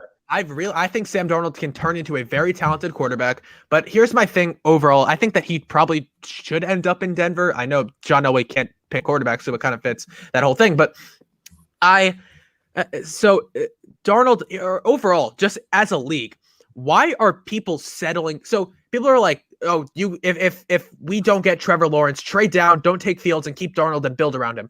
Why would you settle for a quarterback in this league? The goal is to win the Super Bowl. You mean like a fourth-string quarterback? Right. How are you settling for Sam Darnold? That's what it is. If you have the chance at either Trevor Lawrence or Justin Fields, who's extremely talented, why would you even think that's dumb? Whatever that Jets fans say, it's let's keep Sam. Let's keep Sam. No, we're getting rid of Sam Darnold. I want him to thrive somewhere else. I want Sam Darnold to go win a Super Bowl somewhere else. Like I said about Jameis, it's the same feeling. Because he's a great kid. He just looks depleted. His confidence is gone, and it's all Adam Gase's fault, and partly Mike McCagnon's fault that they couldn't surround him with the weapons in the time that he was there to let him develop into the quarterback that Josh Allen is now. Yeah. Yeah. I'm not going to say it. You said something about a four-string quarterback. I'm not going to say it. Fingers on the trigger, brother. No, I've already did my 3 Josh Rosens and 2 Helms. Stupid Bucs fans say. Question for everybody here, and Jake, you'll be able to answer this clearer than probably most of us. Are the Jets the worst team in football history? We have 2 Jacobs. Either one of you. I mean, it's the worst team in football history. I saw a stat today. I think they are a little bit better than the Lions, than the 0-16 Lions, but that's 14 games into the season. They certainly have room to be worse. So it's going to get worse. They are probably I can tell you right now that they are the worst. They are the worst coached Buccaneers. I can tell you that they are the worst coached football team in history. I was waiting for Rick to bring up the Buccaneers, those first years of the Bucs. Yeah, the first year Buccaneers are next level guys. They didn't have a shot. You didn't get the free agents. I mean, you were literally taking like the bag boy at Publix, and then he'd never played pro ball, and all of a sudden you're grabbing him and pulling him in, and he's playing. I mean, it was boys in Publix. I'll give you. They're certainly the worst football team in the last 20, 30 years. I'll give you that. They might be the worst football team, but boy, oh boy, oh boy, I made a huge score off the Jets this year, and they're 0-16, and I bet on them. Yeah. Yeah, hey, I want to cover the points. By the way, did everybody thought I was crazy when I said the Dolphins were going to beat the Chiefs? Almost freaking happened. I said I think I said they were going to cover, and they did. I want to bring up something that Harry said the other night. We all kind of looked at him like he was nuts. He said the Bills were going to walk all over the Steelers, and right now it's 23-7. It looks like he could really possibly be right. Wow. Yeah. I need the under in this game too. I have my lighting thing. It's blocking the projector. So I don't know if anybody really cares, and I'm not trying to brag, Of course you're not, Harry. That would never happen. Harry, look, man, I've never done this. I've been gambling for 30 years, Tyler. Every one of my picks today have won. If Buffalo comes in, I am 100% on the week. I kid you not. You can ask Peter Blake. It's unreal. Did you pick the Eagles too? I did a. Did you pick the Eagles to beat the Saints today as well? On the show, I said the Eagles will cover that game. Jeez. On this show. I think who was it? Did Jacob? I think said what? Jacob, what did you say about that game? About the Eagles game? Yeah. I didn't think the Eagles were going to win today. Somebody talked about that game. I didn't say they were going to win. I just said that they were covered. There's a big difference. Yeah. I remember mentioning that they have a better chance of winning with Jalen Hurts just because a new guy brings a new spark to the team. If you see it, that's what I was remembering. So can I bring up this conversation? Do you guys? I want to kind of ask each of. Do you guys think Doug Peterson's going to get fired after this year now? Yes. Yeah. Really? Okay. Because I think that they. I mean, yes, but because if Jalen Hurts comes and wins out, that could change things. Yeah, that's what I was just going to say. If Jalen Hurts, goes 3-1 in these final 4 games, or then they look at Doug Peterson as the guy that maybe works with Jalen Hurts for. It screams Doug Marrone. It screams Doug Marrone. Yeah. Tyler, does the same thing go on in Chicago if the Bears finish out the season and they keep winning? They got to get rid of Gase, right? They have to get rid of Gase and keep Trubisky. That's just my opinion. They have to get rid of him. Not Gase, sorry. Matt Nagy. You got the right idea. No, you got the right idea, though. I got a question about that, though, because when you bring in a new head coach, you're saddling him with you have to use this quarterback. This is the same thing that happened with Jason Light at GM. Jason Light, everybody says Jason Light was so bad at the beginning with his picks with the Buccaneers and everything, and Jason Light had no chance. Here's the thing, guys. Jason Light was handed. I mean, Lovie Smith was hired first. And Lovie Smith said, we're going to have Jeff Tedford as our offensive coordinator. I've been dreaming about him in my basement. I remember. And then they hired Jason Light. And then what happens?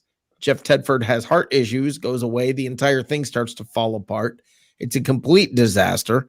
Jason Light has to draft, by the way, for Lovie Smith's system.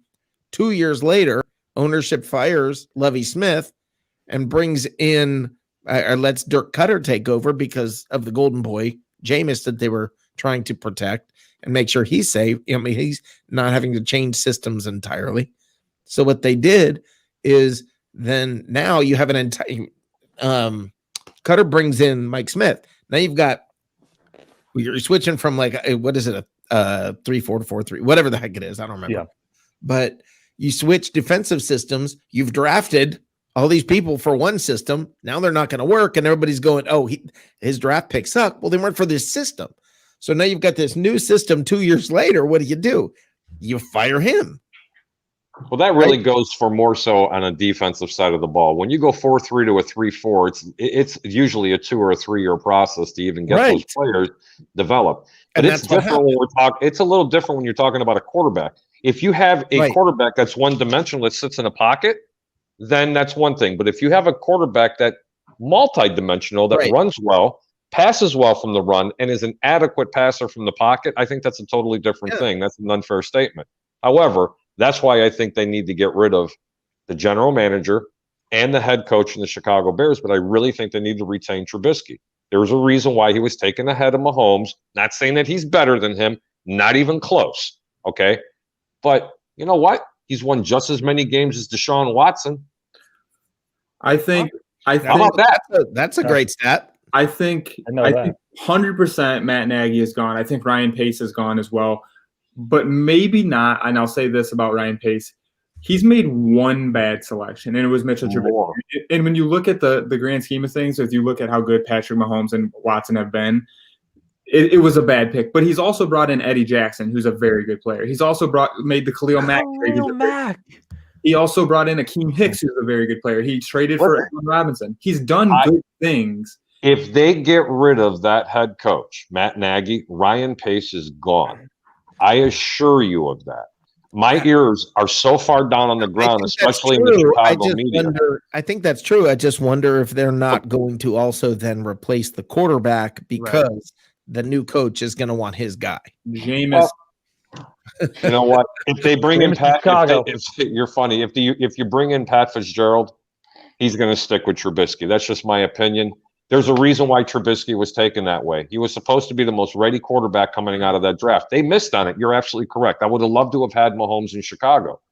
But you're also taking a guy that only had 12 starts, if I'm not mistaken, if that many in college. And he was beating basketball schools, too, when he was in hold college. on. And let's be honest, I'm not sure he made the Pro Bowl.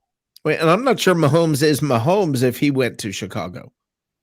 So no, I don't think so either. And, you know, that's a different place to play receiver, and it's a different place to play, quarterback in that. Never had one. It's really. certainly much easier. It's certainly much easier to develop under Andy Reid and Eric Bieniemy and having Tyreek Hill and Travis Kelce as weapons versus having Matt Nagy or guys, Nagy is also Christopher Cole is the one who called.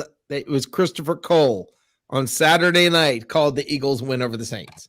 Okay, impressive. Yeah, back to that is impressive. Matt Nagy is also an Andy Reid guy, so Mahomes could have done well in Chicago as well. You just don't know. I just not the same supporting cast though. I mean, I think no. I think Mahomes would have been a better quarterback in Chicago, but I do not think that they need to give up on Mitch Trubisky. I just don't. I think you throw Mitch Trubisky in the back alley and beat the hell out of him.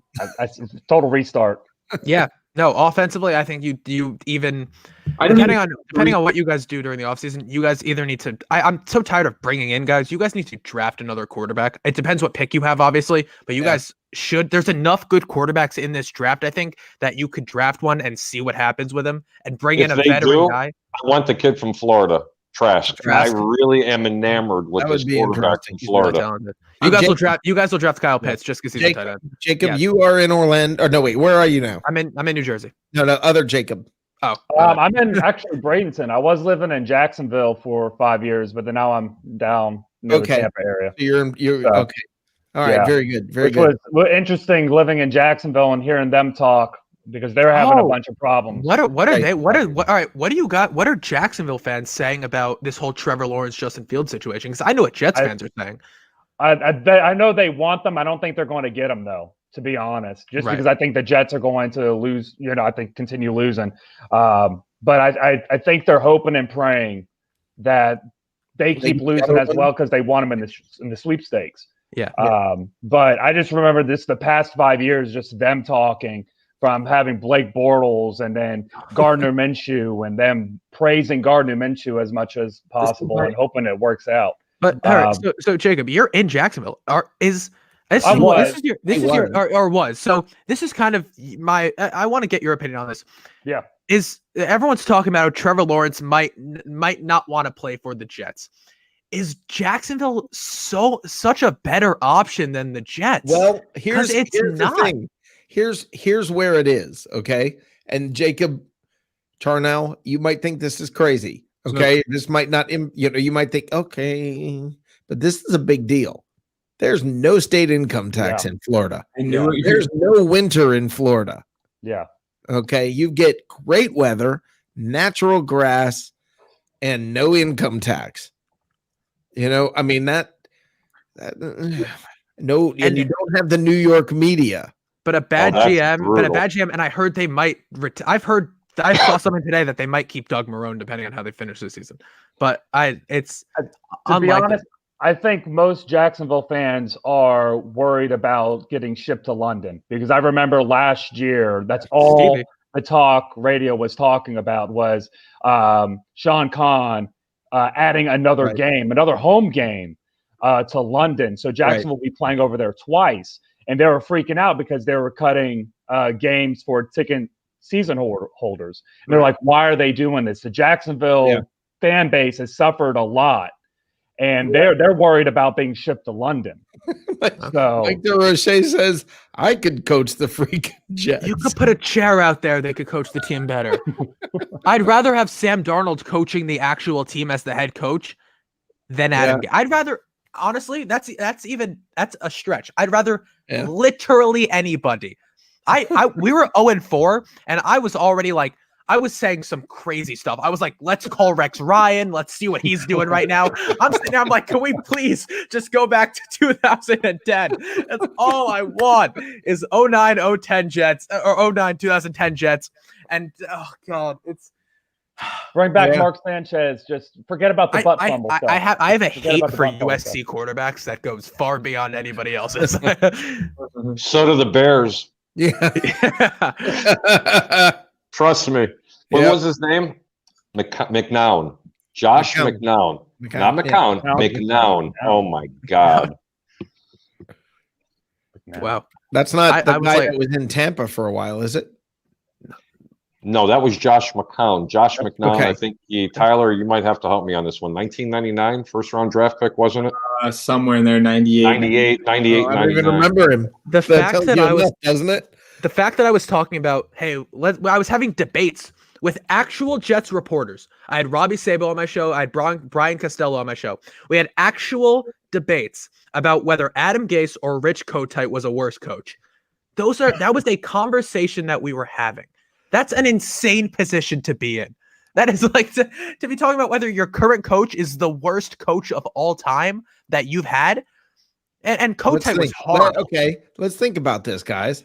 Worst coaches, NFL. Not, I mean, NFL college, history. it could be different. NFL, worst coaches of all time. Gase, up there. He's He's high up there. Him up there. Because you also have to look at what they did to the team overall. Because Abe Gibran. Who is this? Who's that? Tyler knows who that is. What's that? I missed it. Sorry, my daughter. Abe LeBron. Abe Gibran. Oh, Gibran. Oh, Gibran. Okay, I remember. I remember that name. Back in the 70s, Bears head coach. The guy was 450 pounds, had a cigar 70s? hanging out of his mouth. Yep. Tyler wasn't born yet. He had a cigar hanging out of his mouth, and he would sit on the bench like this when we were down by 30 points, smoking a cigar and drinking a Budweiser. I'll never forget it.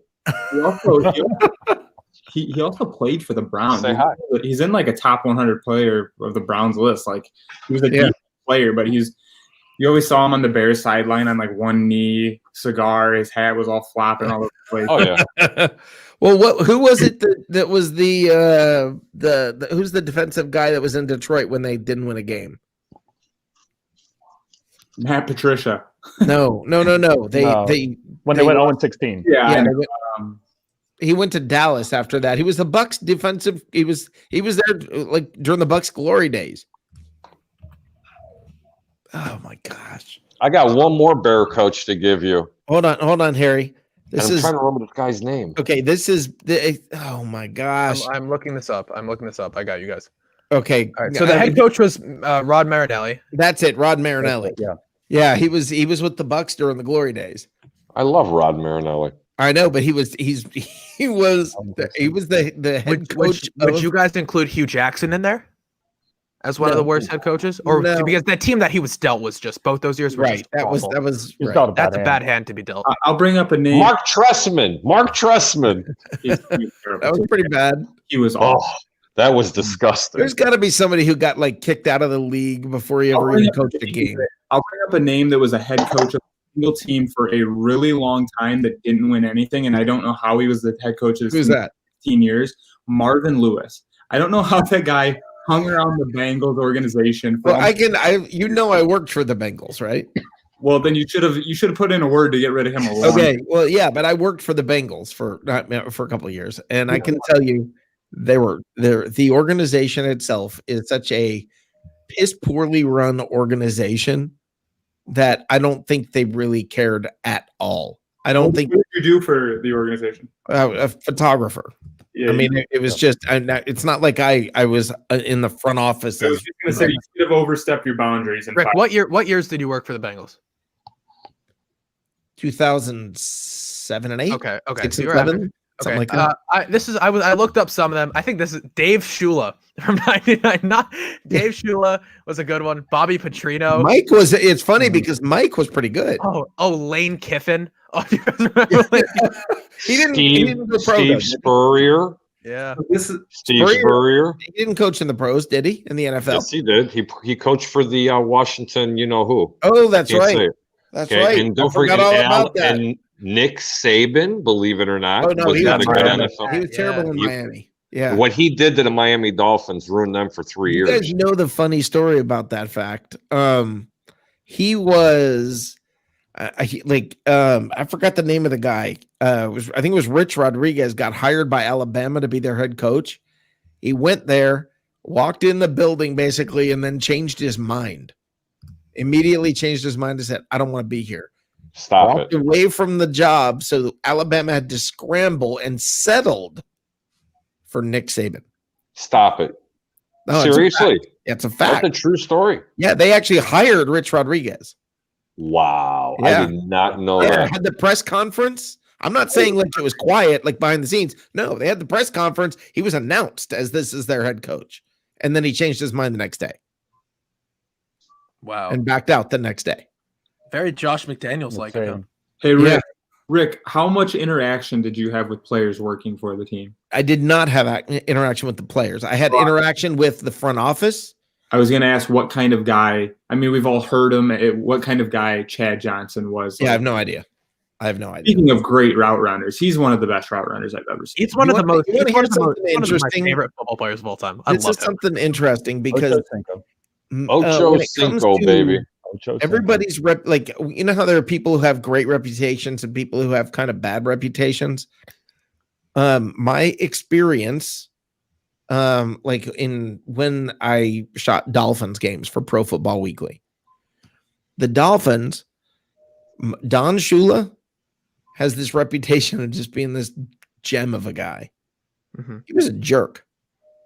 That's what I heard. I heard he was very hard to talk to. Yes, Dan Marino went out of his way to be a nice guy, and everybody acts like he's a tough. He's not a very nice guy, and my experience is the complete opposite.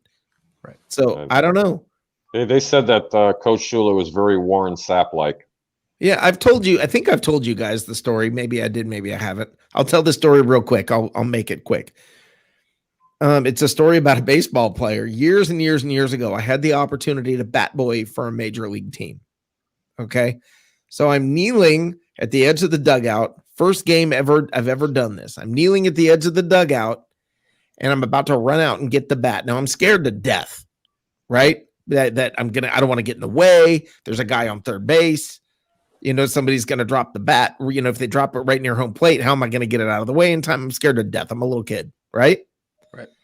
This one player steps out in the dugout, puts his arm around me, kneels down next to me, and starts to talk and says, okay, we got this guy on third. We got this guy on first. All right. Now, what do we do? And he starts talking baseball with me. Wow. And he's got his hand gripped on the back of my shirt. And as soon as it was time to go, he pushed me forward and so I'd get out there and go. Okay. And he held me back so I didn't go too early. Right. Never said a word. Didn't make me feel uncomfortable. Never did anything of the sort. You guys know who that guy is? Because he's got a bad reputation. What's the Pete team? Rose. Pete Rose it was. It's Pete Rose? Oh, wow. Yes. You want to know something? I've heard a lot of stories. I've known Pete Rose. Again, we'll talk about that some other time for probably a little over 30 years. Uh-huh. I've been numerous places with him. I haven't seen him in a couple. But he doesn't have a very good reputation. Right. And I've heard a lot of stories because he's actually told me a lot of stories. Extremely passionate about baseball. Right. Loves to gamble. I'm sure everybody understands. Oh, really? Does he? Yeah. Oh, he does. And I'm going to give you a quick story. We're all at the Tampa Bay Downs, which is the horse track over here in Oldsmar. And this is back in the, 2006, 2007. We're sitting in the clubhouse. And actually, it might have been a little earlier than that. Mr. Steinbrenner was walking by. And I says, how you doing, Mr. Steinbrenner? And he's going to sit there and talk to me for a second. He turns around and looks down, quote unquote, looks back at me and he says, Harry, I'd really love to sit and talk, but you really need to keep better company. And he walked right past me. That's a true story. Huh. You talk about humiliating. It wasn't even funny. And then 2 minutes later, a buddy of mine comes up, a Greek guy, speaks no English whatsoever. None, zero, other than hello, how are you? So the guy says something to me in Greek, and he was asking me for $20. Here's the funny part. Pete goes absolutely ballistic, starts screaming at him, just screaming at him for absolutely no reason. And the guy's sitting there smiling, and he says, what's he saying? What's he upset about? And he goes, no, he's not upset. He said he likes your shirt. Guy leaves, and I was like, Pete, what's the matter? And he goes, man, I just don't feel like giving autographs to everybody that comes around. And I said, Pete, he doesn't know who you are. He doesn't even know how to spell the word baseball. Think about that just for a second. So when the guy came back by, I had to hand him a $20 bill. Pete says, hey, here's a beer. And he's handing him a beer and everything else because I kind of feel like he felt bad. But, there's a lot of great things about Pete. He was a really, really good friend at one time.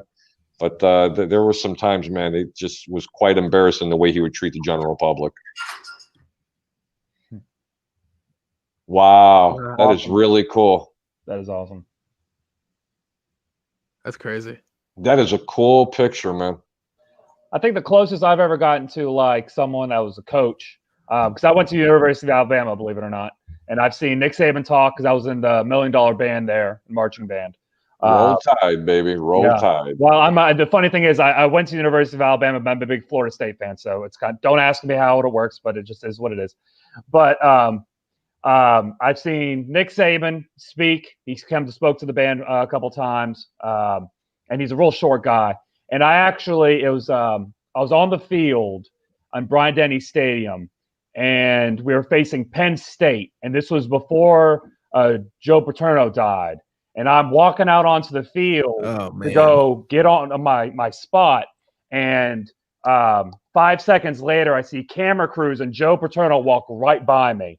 Short little guy, and I'm like, "Oh crap, that's Joe Paterno!" And it kind of blew my mind for a little bit. Yeah, there's a picture on Google when you look up my dad's name. It's me and him so my dad, his whole thing is he runs hotels, and he's had some like cool people stay in these hotels because we're right by a bunch of like New York sports and stuff, right by a lot of the stadiums, and there's a picture when you look him up that he it's like his profile picture on stuff, and it's me and when I was like 4 or 5, and then him when he's like really young, and there's a person cropped out of that picture, and I'm like, Dad, why would you crop this person out of the picture? Because the other person in the picture was Doc Gooden, and I'm like, if you're gonna crop Doc Gooden out of the picture, that's what you're gonna do. I feel like that's the person you would keep in a picture. That's like the most impressive thing ever.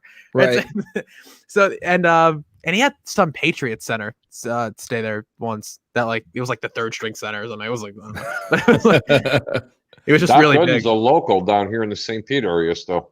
Yeah. He was a super nice guy. My dad said he's just a lot of these guys a lot of them are super down to earth, and then a lot of them are not. Well, and that's how it is. It was the same way with the baseball players. There were some that were just nice guys, and there were some that were not. That was a cool picture, man. I'm so glad you shared that picture. Yeah. It is. I mean, that means a lot. I got another one. I'll show you guys real quick, and then I'll stop with the baseball stuff. That's awesome. But me with Johnny Bench. That's Johnny Bench. There's a commercial. You know the Blue Emo commercial where it's like, is that Johnny Bench? That's Johnny Bench. That's Johnny Bench. Oh God, Jacob. Hey, gentlemen, I gotta go. I'd love to stay around and chit chat a little bit more about Buccaneer football. It was a great win. Good night, Jacob and Jacob. Tyler, much love, my brother. Rick, thank you so much for having me on. Yeah, brother. I'm going to catch the end of this game, and that's it. I think I'm going to shut it down. We're all going to catch it. So you have a good night. See you, brother. Bye-bye. Okay. Jacob Grimes, do you have anything you want to add? People need to stop complaining. That's pretty much it. We had a good win. We're 8-5. It's a great place to be. That's it. Absolutely, Jacob. Preach it. Preach it. I mean, no joke.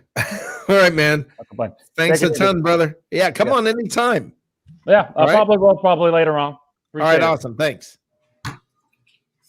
All right. Tyler, you hang for a second, okay? All righty. All right, Jacob, you want to tell everybody where to see you, and hopefully I'll see you guys. You guys are a part of the show regularly whenever you want. Tuesday night I'll be back on with What's Cooking in the South. Jacob? Absolutely. Oh, by the way, I wanted to tell you this because tonight, I know we try to not connect the shows as much, but I made the cheeseburger skillet tonight. Oh, did you? I did, and it was. Did you like it? It was absolutely delicious. It's amazing. Really good. I felt horrible after eating it, but it was. Oh, you felt horrible because you ate it? You didn't feel sick? No, not from eating it. It was because I ate it. Because of my.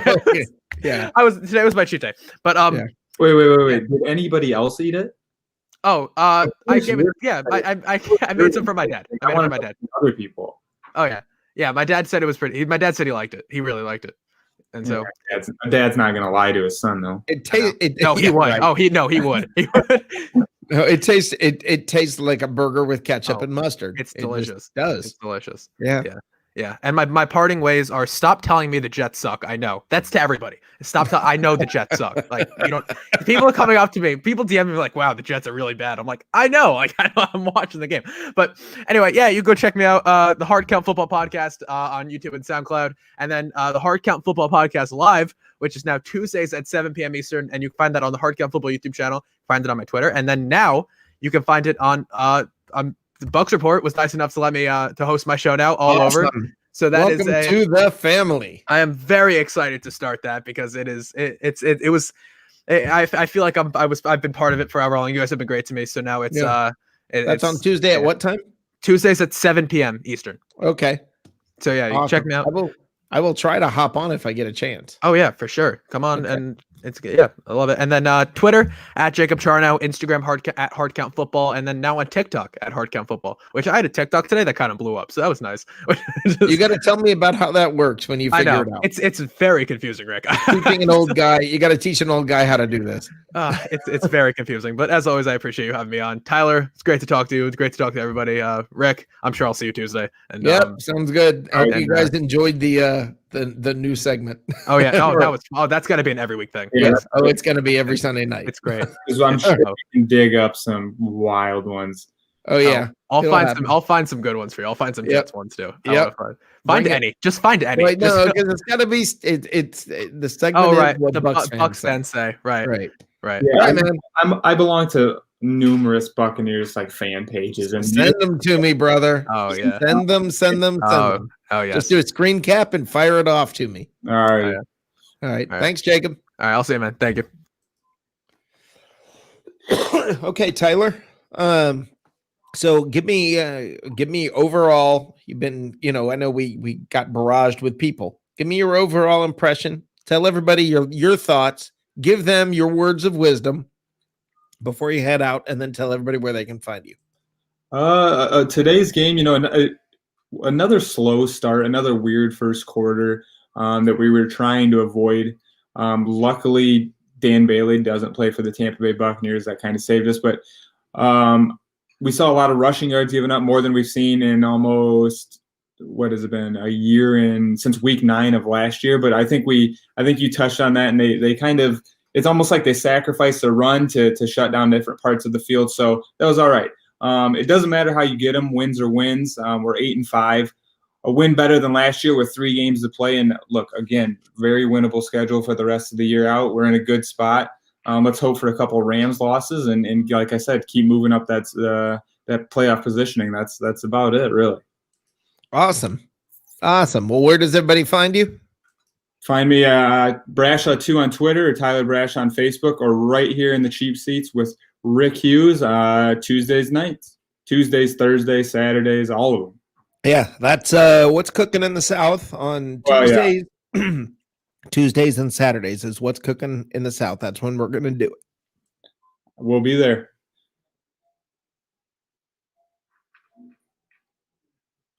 Sorry. Bad timing. All right, man. Have a great night. All right. Well, guys, I hope you enjoyed the new segment. One more time for the road. Stupid Bucs fans say. Tune in next Sunday night and we'll do it again. We will do it again. But Tuesday night, you can come back for what's cooking in the South, the intersection of food and football. It's awesome. It's a lot of fun. And I look forward to seeing you then. Until then, be positive. Guys, this is the year to have fun. Listen to me. Listen to me. Listen. This is the year to have fun and be happy. Happy. You get that? This is supposed to be fun. If you're not having fun, what are you doing here? Go Bucs.